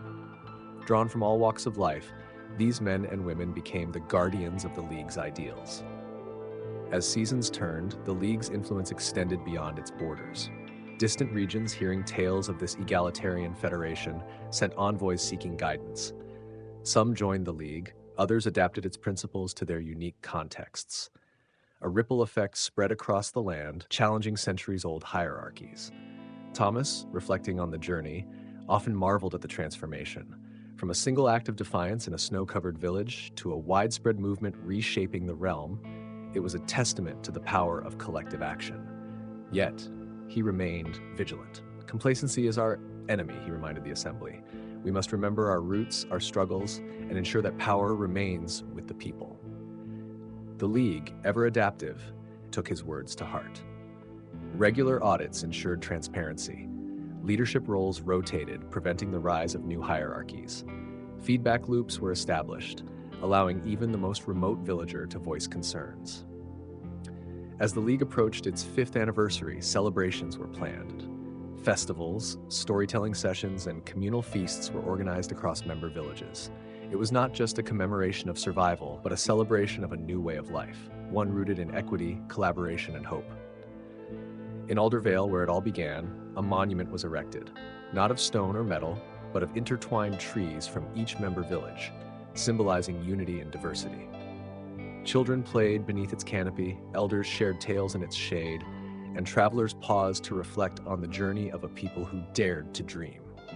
And as the sun set, casting golden hues over the landscape, one thing was clear: the League of Free Villages was not just a political entity. It was a testament to the indomitable spirit of humanity, a beacon for generations to come. The 6th winter since Alder Vale's defiance was harsher than any before. Snow piled high, muffling the world in a heavy silence, and for the first time in years, fear crept back into the minds of the villagers. Not because of the cold, but because something had changed. The old world was waking up. It began subtly. A trader from the east failed to return. A message from the northern frontier arrived weeks late and half-burned. Then came the refugees, tattered, frostbitten, haunted. The king has returned, they said, and he's not alone. For years, the League had grown in the space created by his absence, by the collapse of noble lines and infighting between lords. But now, he had rallied them. The crown had not forgotten, and it had not forgiven. In the Grand Assembly, the air was tense. We were never going to live in peace forever, Johanna Ferrur said. But we didn't build this to bow when the wind changed. Around her, leaders of 47 free villages listened. They will come for us, yes, but we have something they don't, she continued. We know what it is to suffer. We know how to endure. They only know how to command. Thomas, older now, quieter, leaned forward. And that's our strength. We built everything with our hands. We can do it again, but we must be ready. So they prepared. Unlike the first days of the League, when traps and whispers were their only defense, this time they had numbers. They had walls. They had alliances that reached across mountains and valleys. And perhaps most importantly, they had belief. Still, what came next would test them all. The king's army was vast. Thousands of men, clad in black and silver, marched under banners not seen in decades. Mercenaries walked beside noble knights. Siege engines rolled down roads built by the League's own hands. But they didn't attack Aldervale first. They attacked the edges. A farmstead in Hollinwood burned to the ground, the mill at Stonebridge was poisoned, a school in Fairlight emptied and torched. Terror wasn't a tactic, it was the point. Thomas knew they couldn't meet this force in the field, not yet, so they changed the rules. Caravans vanished, bridges collapsed, fires erupted in the enemy's camps. Arrows fell in the night from trees that should have been empty. The League became smoke and shadow. For every village razed, another 5 joined the cause. For every soldier who marched, 2 more deserted. It was working, until the betrayal. A small village, Oakwatch, deep in the woods, had promised to hold the line at the southern pass. But when scouts arrived, the walls were open, the fires cold, the villagers gone. In their place, the king's men. The trap snapped shut. 30 League fighters were captured, executed, publicly. Among them was a child barely 12. It was meant to break them, but it only hardened their resolve. The Grand Assembly called an emergency summit. For the first time, voices rose not in debate but in unison. No more retreat. It was time for something they had never dared, a direct assault. The target, Greyhold, a fortress long abandoned by nobles but recently reoccupied as the king's command post in the region. It was heavily guarded, thought impenetrable, but Aldervale had broken worse. They planned in secret, moved in silence, and on the coldest night of the year, they struck. Over 1,000 fighters moving like one. It wasn't elegant, it wasn't clean, but it was unstoppable. Gates fell, fire spread. The king's men, confident behind stone, never saw it coming. When dawn broke, the League stood inside Greyhold's walls, battered, bloodied, but victorious. Inside the keep, they found crates of letters, plans to crush the League village by village. Names, maps, prices on the heads of leaders, including Thomas. He read the letter aloud to his people, voice steady. He said, "They don't understand. We don't break." The victory wasn't the end, but it was a turning point. Across the land, people heard what had happened at Greyhold, not from bards or messengers, but from those who had fought, from the ones who lived. And in that telling, Aldervale became more than a village. It became legend.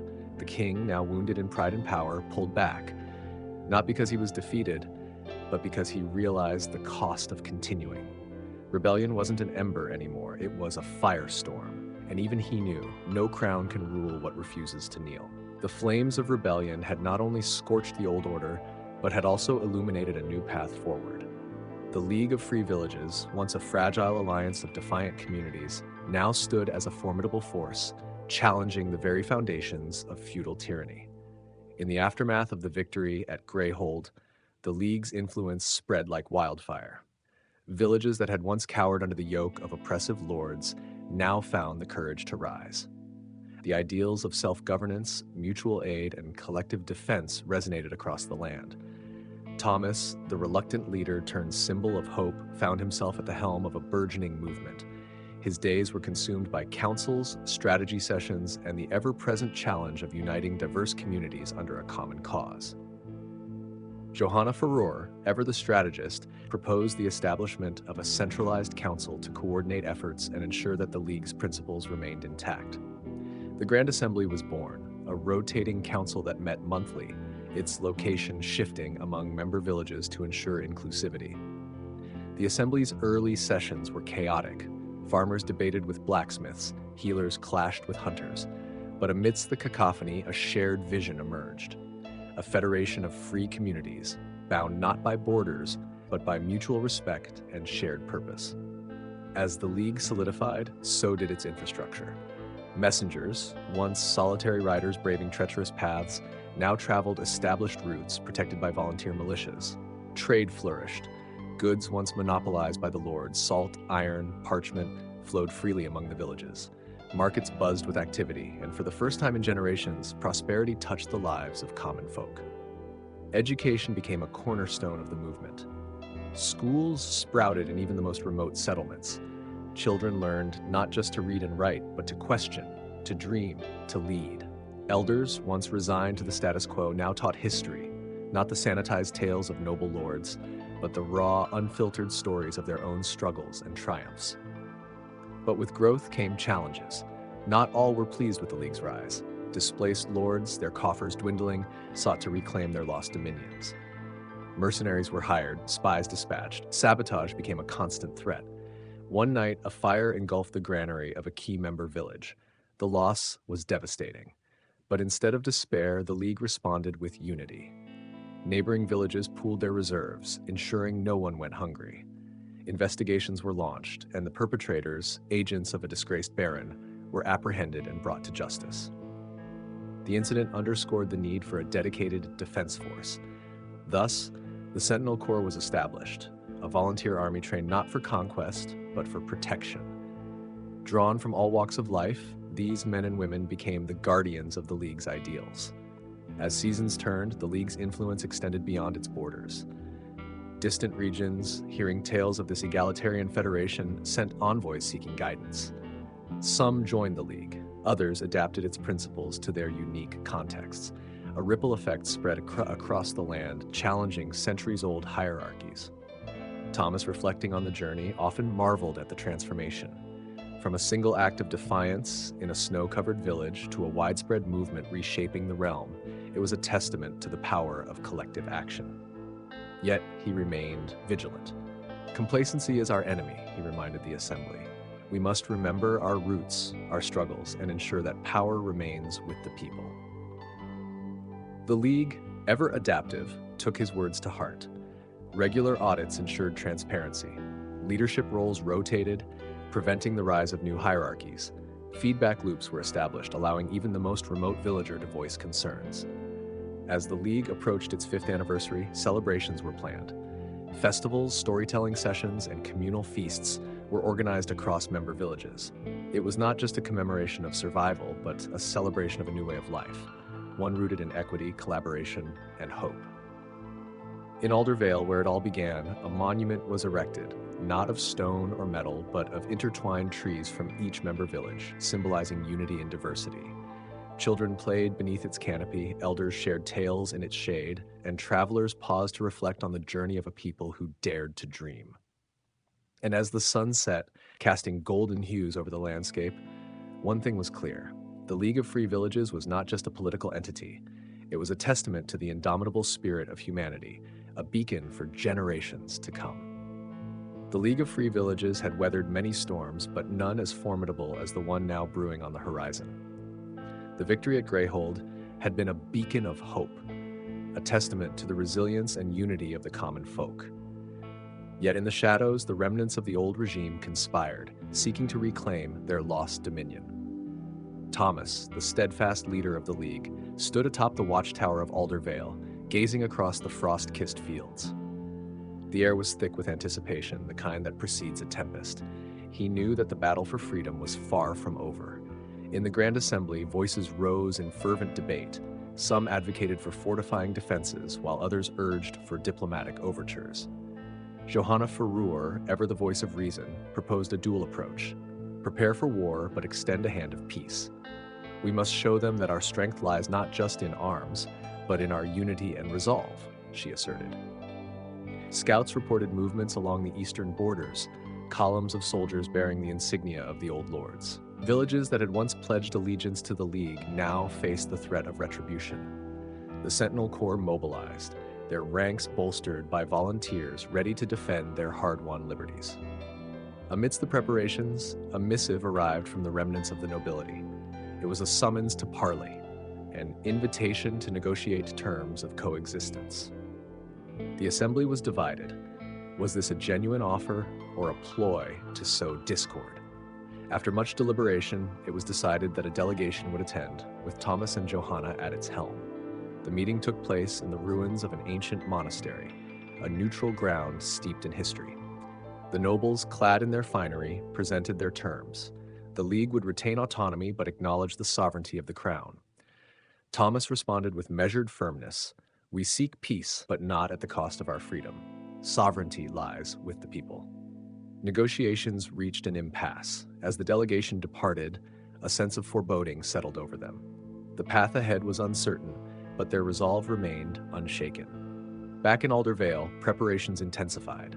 Fortifications were reinforced, supplies stockpiled, and alliances reaffirmed. The League stood united, ready to defend the ideals that had bound them together. As winter gave way to spring, the first skirmishes erupted along the borders. The League's forces, though outnumbered, fought with tenacity and purpose. Villagers took up arms, defending their homes and communities. The old lords, accustomed to unquestioned obedience, found themselves facing a populace unafraid to challenge their authority. In the midst of the conflict, stories of heroism and sacrifice emerged. A young blacksmith from Stonebridge held a bridge against a battalion, buying time for reinforcements to arrive. A healer in Fairlight tended to the wounded under fire, her courage inspiring those around her. The tide began to turn. The old lords, facing mounting losses and dwindling support, sought to divide the League from within. They spread rumors, attempted to bribe officials, and incited dissent. But the bonds forged in the crucible of struggle proved resilient. In a decisive battle near the village of Hollow Glen, the League's forces achieved a significant victory. The enemy's ranks were broken, their morale shattered. The remnants of the old regime retreated, their power waning. With the immediate threat diminished, the Grand Assembly convened to chart the future. It was agreed that the League would formalize its governance, establishing a charter that enshrined the principles of democracy, justice, and mutual aid. Elections were held and representatives chosen to serve the people. Thomas, declining to seek office, returned to Aldervale. He resumed his life as a farmer, content to witness the fruits of their labor. Johanna Ferrer was elected as the first chancellor of the League, her leadership and vision guiding the new government. As the League entered a new era, challenges remained. Rebuilding war-torn communities, integrating diverse cultures, and maintaining unity required ongoing effort. But the people faced these tasks with the same determination that had carried them through the darkest times. The story of the League of Free Villages spread beyond their borders, inspiring movements in distant lands. Their journey from subjugation to self-determination became a beacon of hope, a testament to the power of collective action. And so, as the sun set over the rolling hills, casting a golden hue across the fields, the people of the League looked to the future with hope and confidence. They had reclaimed their destiny, and in doing so had illuminated a path for others to follow. The League of Free Villages had weathered storms, both literal and figurative, emerging stronger with each challenge. From the ashes of oppression, they had built a society rooted in equity, mutual respect, and shared purpose. Yet, as the League matured, new challenges loomed on the horizon, challenges that would test the very ideals upon which it was founded. In the heart of Aldervale, the birthplace of the Revolution, Thomas sat beneath the intertwined trees of the Unity Grove, reflecting on the journey thus far. The League had grown beyond his wildest dreams, transforming from a coalition of defiant villages into a beacon of hope for the oppressed. But with growth came complexity. The Grand Assembly, once a symbol of unity, now grappled with divergent visions for the League's future. Some representatives advocated for a more centralized governance structure to streamline decision-making, while others feared that such consolidation could erode the very freedoms they had fought to secure. Debates grew heated and consensus became elusive. Amidst the political turmoil, whispers of discontent began to surface among the populace. Some villagers felt that their voices were no longer heard, that the assembly had become disconnected from the realities of daily life. Others questioned the allocation of resources, fearing that certain regions were favored over others. The unity that had once defined the League now seemed fragile. Recognizing the growing unrest, Johanna Ferrur proposed a series of reforms aimed at enhancing transparency and inclusivity within the assembly. She advocated for the establishment of local councils, empowering communities to have a direct say in matters affecting their daily lives. Additionally, she suggested implementing term limits for assembly representatives to prevent the entrenchment of power. The reforms were met with mixed reactions. While many lauded the efforts to democratize governance further, others viewed them as unnecessary disruptions to an already functional system. Tensions escalated, and factions began to form within the assembly, each championing their vision for the League's future. As internal divisions deepened, external threats re-emerged. Displaced nobles, still nursing wounds from their previous defeats, saw an opportunity to exploit the League's vulnerabilities. They began to sow discord, spreading propaganda aimed at undermining the assembly's legitimacy and rekindling old loyalties.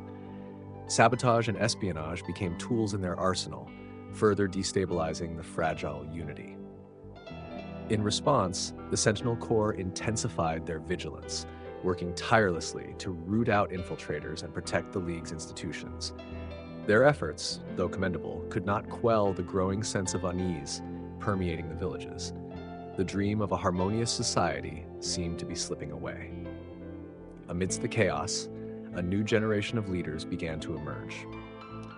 Raised in the post-revolution era, they brought fresh perspectives and innovative ideas to the table.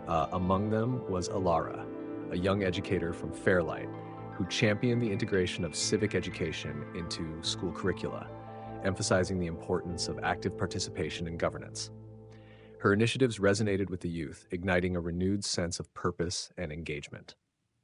Inspired by Alara's vision, communities began to organize town hall meetings, fostering open dialogues between citizens and their representatives.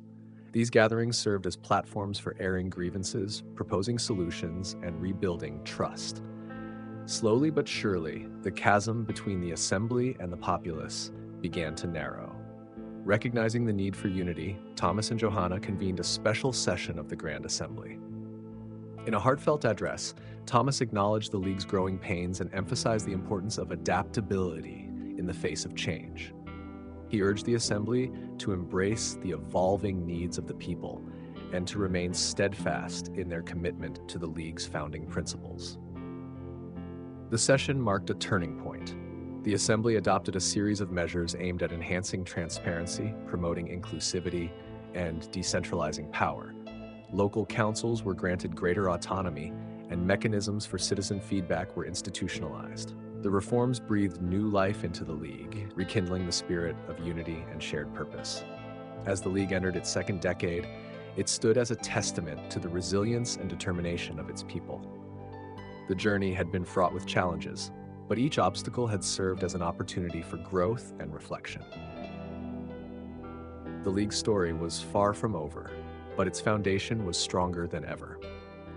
In the twilight of his years, Thomas often wandered through the Unity Grove, observing the children playing beneath the intertwined trees. Their laughter echoed through the air, a poignant reminder of the legacy he and countless others had forged. With a heart full of hope, he knew that the seeds of tomorrow had been sown, and the future of the League rested in capable hands.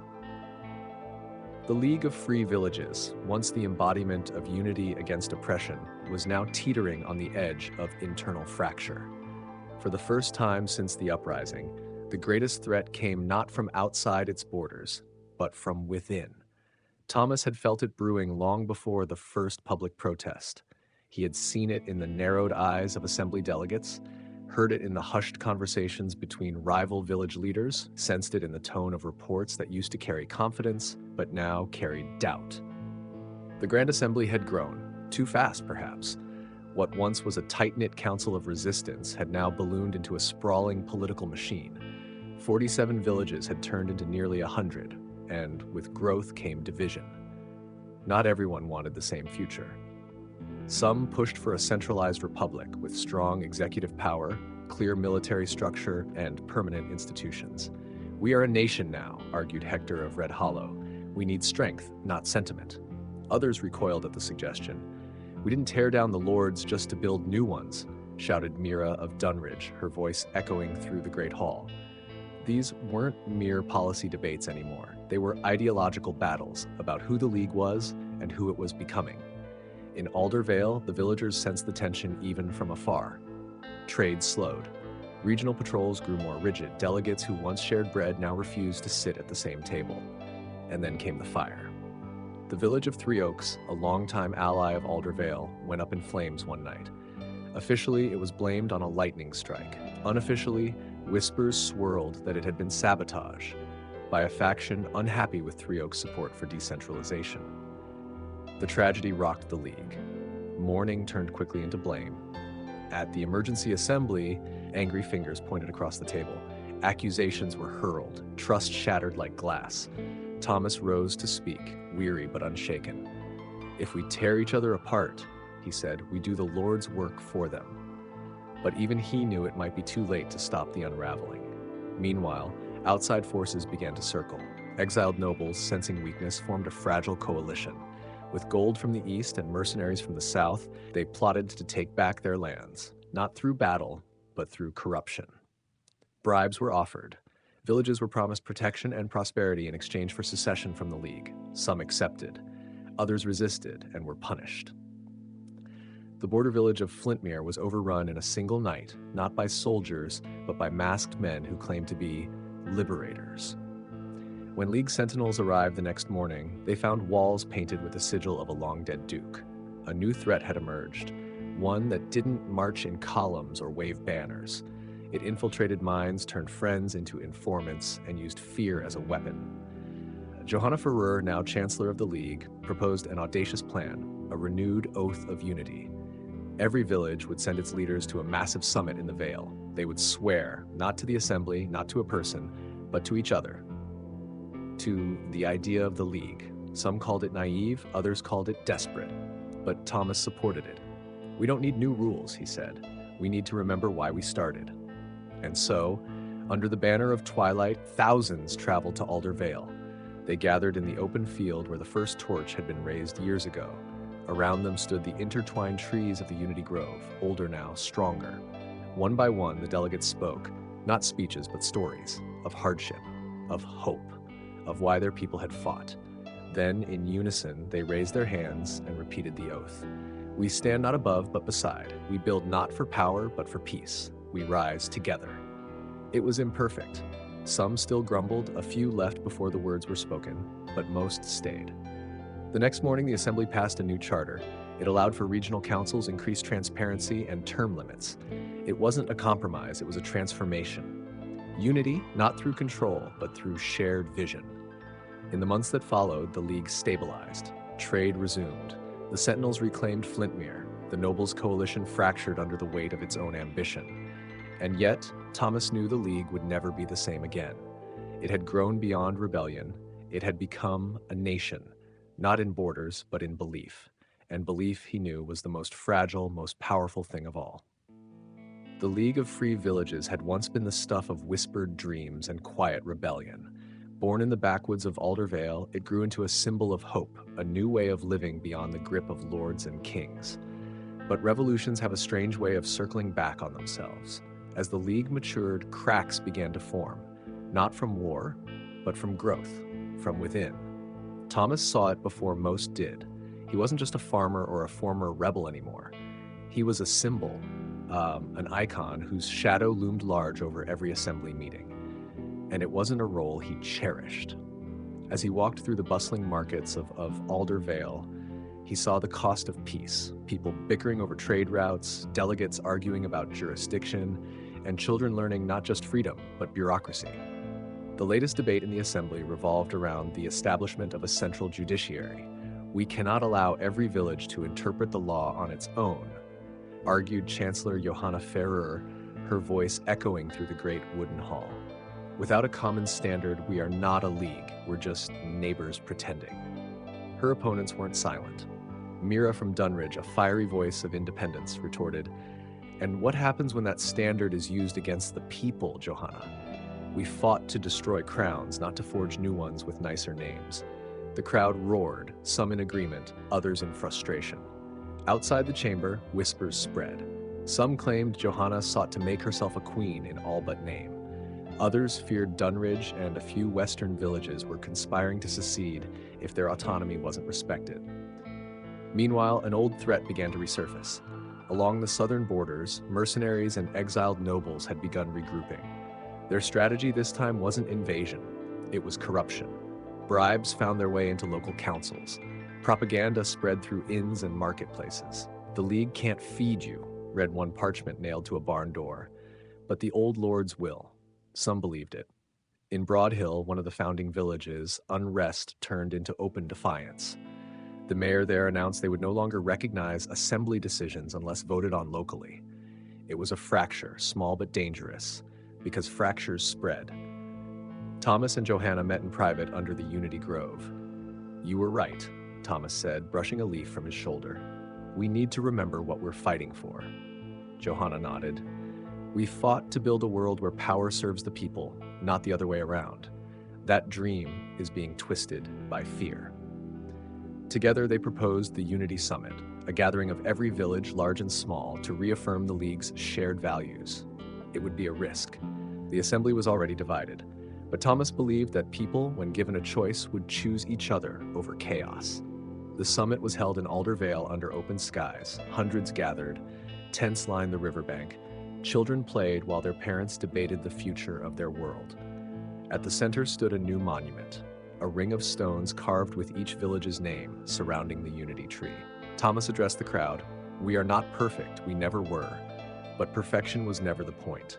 We were meant to rise together, not as rulers, not as subjects, but as neighbors with shared hope." Mira spoke next. "I don't trust governments," she began, earning a few chuckles, "but I trust people. And I trust that when we listen to each other, even through shouting, we get somewhere." A proposal was put forth. Regional councils would have autonomy over local law, but all villages would elect representatives to a rotating Grand Assembly. Judicial matters would be handled by circuit magistrates, elected, limited in term, and accountable. It passed. Narrowly, but it passed. The weeks after the summit were not peaceful, but they were productive. Villages debated, argued, collaborated. The Sentinels refocused their attention on rooting out corruption. Broad Hill, initially defiant, saw its people vote to return to the League fold on their own terms. And in the south, when a noble-funded rebellion flared near the Ashen Hills, League forces arrived, not as conquerors, but as protectors. Farmers who once questioned the assembly stood beside sentinels with sharpened pitchforks, defending the land they all now shared. Months later, Thomas retired for good. No titles, no farewell tour. He returned to his fields, his tools, and his quiet. He walked often to the Unity Tree, where new stones were being added each season, each one bearing the name of a village that joined the League, not by force or fear, but by choice. The League was no utopia.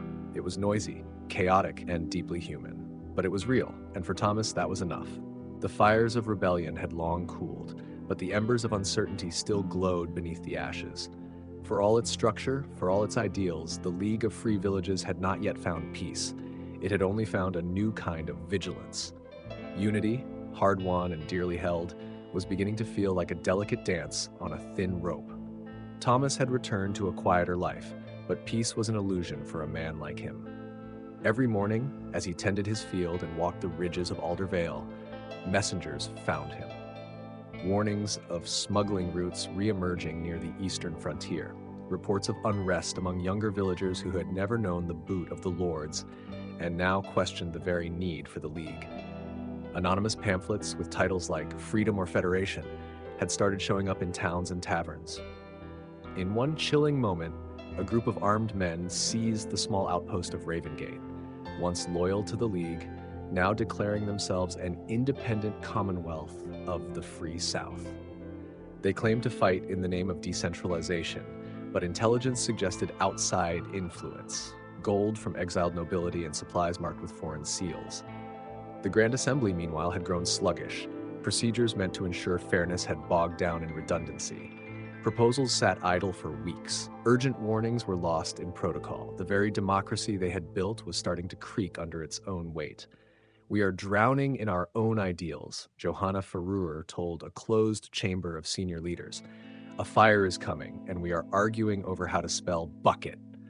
Her words carried weight. Johanna had long been the firebrand who knew when to wield both the sword and the scroll. It was she who now proposed something radical, a league-wide referendum. Every village, every citizen would cast a vote, not on leadership, but on identity.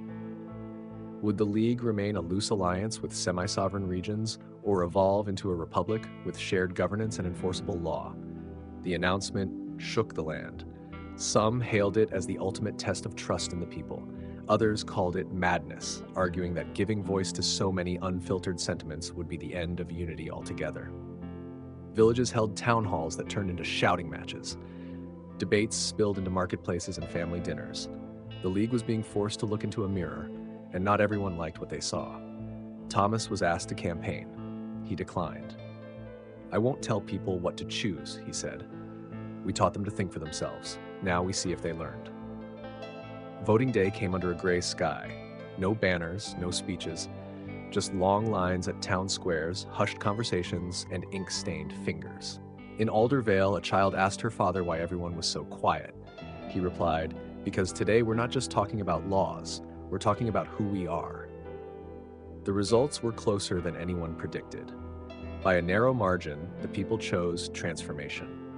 The League would become a federated republic, with constitutional powers granted to a central assembly, a council of villages, and a rotating presidency. Every 3 years, a new president would be elected, not to rule, but to guide. Laws would be uniform, but regional customs respected. The sentinels would answer to both village councils and a national commander. Balance, not control. It was a seismic shift. Some villages threatened to secede, others embraced the change with open arms, but most simply paused, waiting to see what would come next. Thomas was asked to be the first president of the League. He declined again. "I've done my part," he said with a soft smile. "Now it's someone else's turn to carry the torch." Instead, they elected Johanna Ferrer. She took the oath not with pomp, but with a single candle raised beside the unity tree, repeating words etched into every stone around its roots. Not above, not below, together. Under her leadership, the League embarked on its most ambitious reforms yet. Roads were repaired, connecting once isolated villages. Education became universal. A postal system was created, linking far corners of the land. The arts flourished, songs of rebellion turning into songs of progress. But not everything went smoothly. Pirates along the River Grey defied new taxes. A drought struck the western fields, sparking food riots. In the far north, an ancient fortress was discovered, its sealed doors engraved with forgotten language, and within it, secrets that could alter everything the League thought it knew about its history. But they faced these challenges not as fragmented settlements, but as one people. As the first year of the Republic came to a close, Thomas returned to the Unity Grove once more. Alone, he watched as new children played beneath the trees, their laughter a melody he never tired of hearing.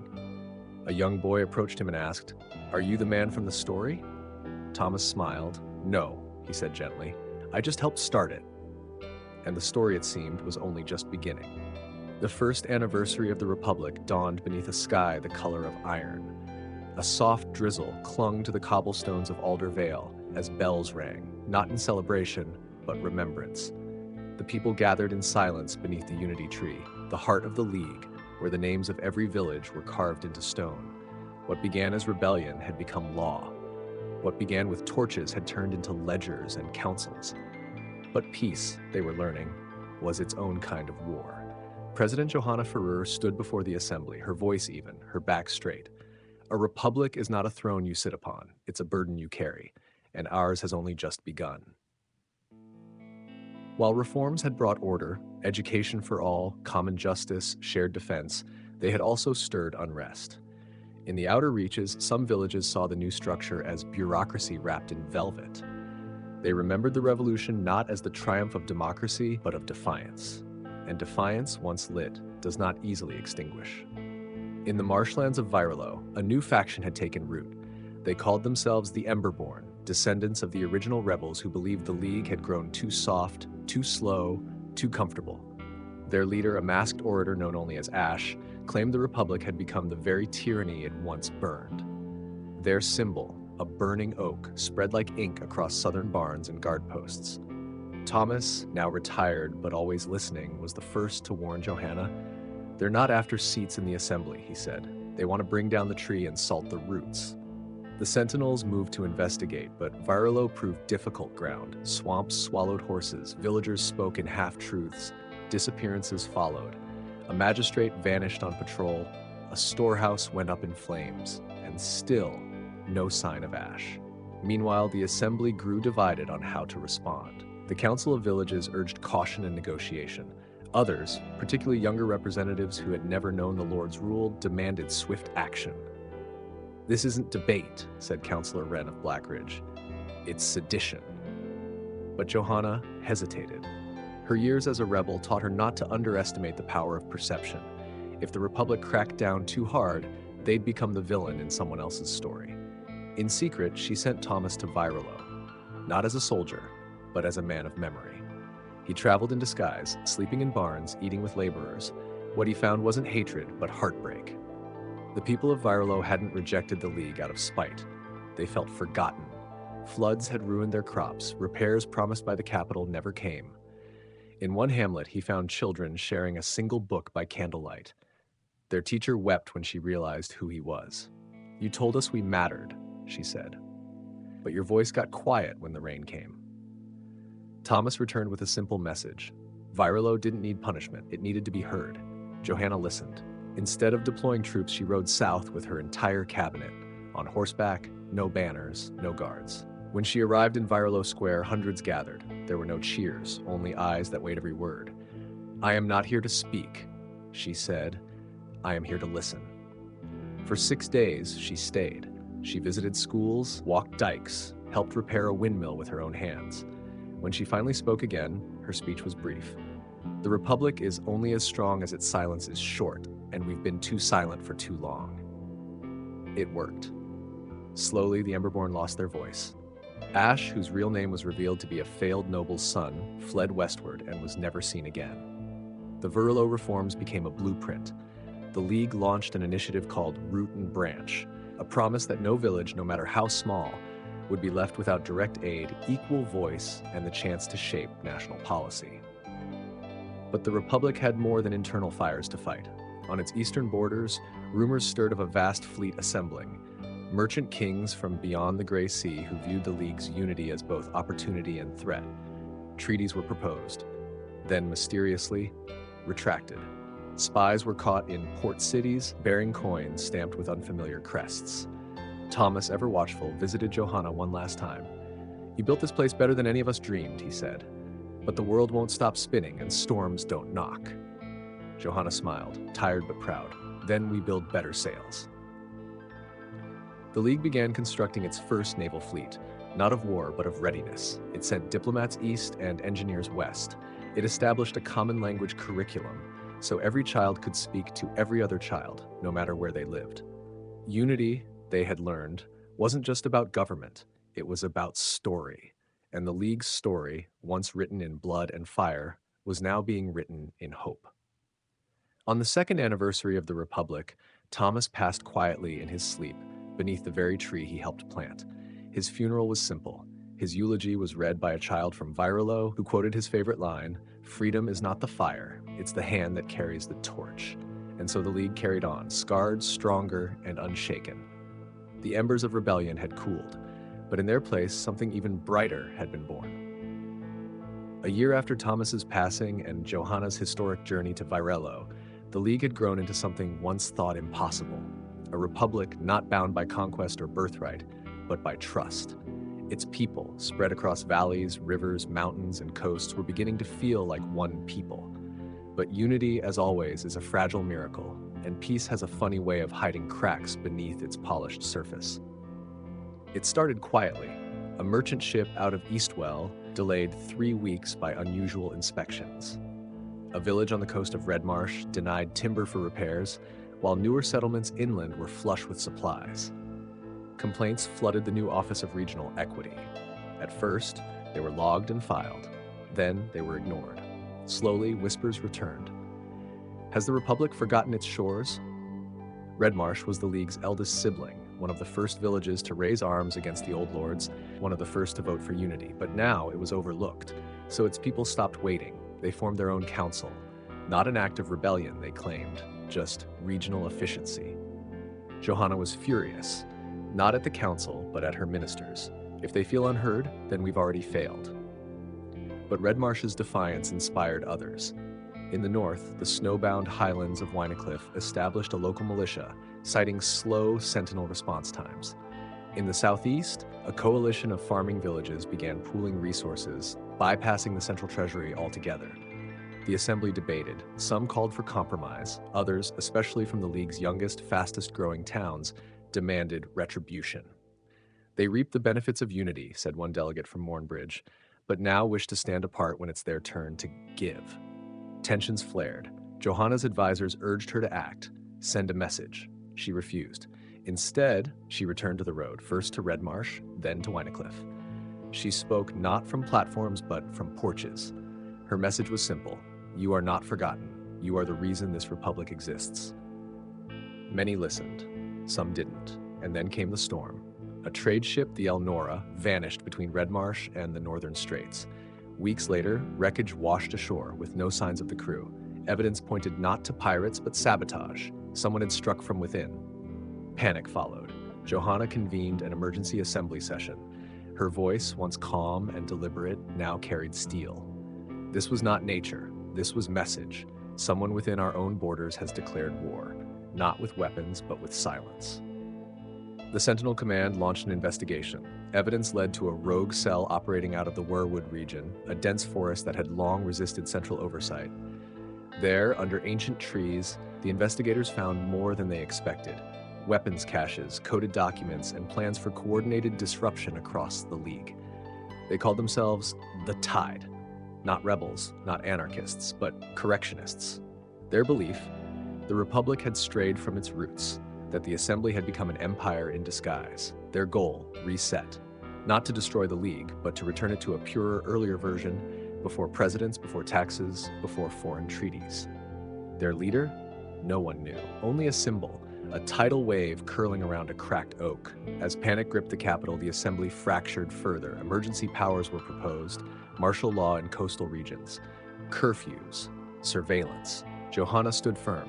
If we sacrifice the voice of the people in the name of saving them, then the tide has already won. Instead, she proposed something unthinkable: transparency. The investigation's findings were made public. Every document, every interrogation transcript, every mistake, the Republic laid itself bare. Vulnerable, honest. The result? Chaos and clarity. Villages were shocked by the scale of the tide's influence, but they were also moved by the government's trust. In taverns and schoolhouses, people debated not just politics, but identity. What was the League now? A safety net? A family? A government? In Red Marsh, the breakaway council dissolved itself. In Wynacliffe, the local militia pledged fealty to the Central Command. Across the League, volunteers flooded the Sentinel ranks. But the tide was not finished. A second attack struck weeks later, a coordinated sabotage of grain depots in 3 major trade cities. Starvation loomed, prices soared. This time, Johanna acted swiftly, not with soldiers, with storytellers. Each night, across the League, public readings were held. Tales of the rebellion, letters from the early days, speeches from the first assembly. Citizens, young and old, gathered to remember, to feel part of something again. And the stories worked. In the mountain village of Hallowend, a boy spotted a stranger placing incendiaries beneath a bridge. He reported it. The plot was foiled. Across the League, more arrests followed, thanks to citizens, not spies. By the end of the season, the tide had receded. Their leader, revealed at last, a former archivist from the League's first assembly, was captured, not by soldiers, but by a fisherman who had once lost a brother to a noble's blade and wouldn't let history repeat itself. In the final assembly of that year, Johanna said, "We survived because we remembered, not just who we are, but who we were. A republic is not walls or words, it's will, and we still have it." The bells rang again. this time not for warning, but for resolve. The Republic would endure because its people had chosen not just once in rebellion, but again in doubt and again tomorrow. In the wake of the tide's suppression, the League of Free Villages found itself at a crossroads. The Republic had survived internal dissent and external threats, but the scars remained. The people, though resilient, were weary. The ideals that had once unified them now seemed distant echoes, overshadowed by the complexities of governance and the burdens of leadership. President Johanna Ferrer, the stalwart leader who had guided the Republic through its formative years, recognized the need for renewal. She convened a Grand Assembly in Aldervale, inviting representatives from every village, town, and district. The agenda was clear: to reaffirm the Republic's founding principles and to chart a course for its future. The assembly hall buzzed with anticipation as delegates gathered. Johanna stood before them, her presence commanding yet approachable. She spoke of unity, of shared struggles and triumphs, and of the need to rekindle the spirit that had birthed the Republic. Her words resonated, stirring memories of the revolution and the collective determination that had once bound them together. Amidst the deliberations, a proposal emerged: the establishment of a People's Council, a body elected directly by the citizens to oversee the actions of the Assembly and the President. This council would serve as a check on power, ensuring transparency and accountability. The idea gained traction, symbolizing a return to the grassroots democracy that had defined the early days of the League. The proposal was met with both enthusiasm and skepticism. Some feared it would lead to gridlock, others saw it as a necessary evolution. After intense debate, the Assembly voted in favor of the People's Council, marking a significant shift in the Republic's governance. Elections were held and the council was formed, comprising individuals from diverse backgrounds: farmers, artisans, scholars, and former rebels. Their mandate was clear: to represent the people's voice and to safeguard the Republic's integrity. The establishment of the People's Council reinvigorated the citizenry. Public forums flourished, civic engagement surged, and a renewed sense of ownership permeated the Republic. The government, now more attuned to the populace, implemented reforms addressing long-standing grievances, from land distribution to trade regulations. However, not all were pleased. In the shadows, remnants of the Tide and other dissident factions plotted. They viewed the People's Council as a facade, a means to placate the masses while maintaining the status quo. Whispers of rebellion resurfaced, and isolated incidents of sabotage and unrest began to occur. The Republic responded with measured firmness. Security was bolstered, but civil liberties were upheld. Johanna emphasized the importance of vigilance, without sacrificing the freedoms they had fought for. She addressed the nation, urging unity and resilience in the face of adversity. As the Republic navigated these challenges, it became evident that the journey toward a just and equitable society was ongoing. The People's Council, though not a panacea, represented a commitment to continuous improvement and adaptation. The League of Free Villages stood as a testament to the power of collective action and the enduring pursuit of a better future.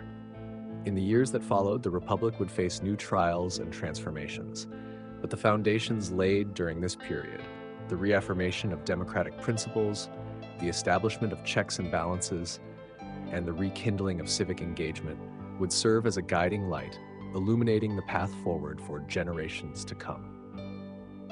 The League of Free Villages stood at a pivotal juncture. The establishment of the People's Council had rekindled civic engagement, yet the embers of dissent still smoldered. Remnants of the Tide and other dissident factions lurked in the shadows, viewing the council as a mere facade. Isolated incidents of sabotage and unrest hinted at deeper undercurrents threatening the Republic's stability.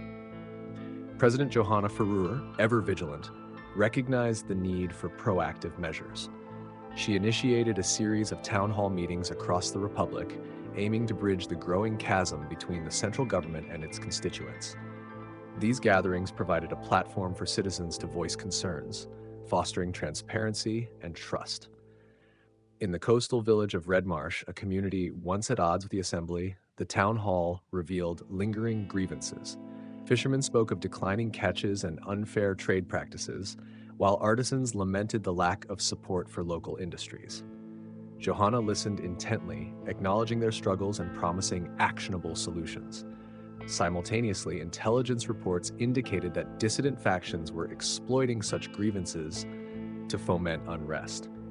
In response, the People's Council established a special committee on national cohesion, tasked with addressing regional disparities and curbing subversive activities. This committee worked closely with local leaders to implement targeted development projects, aiming to uplift marginalized communities and undercut the appeal of insurgent narratives.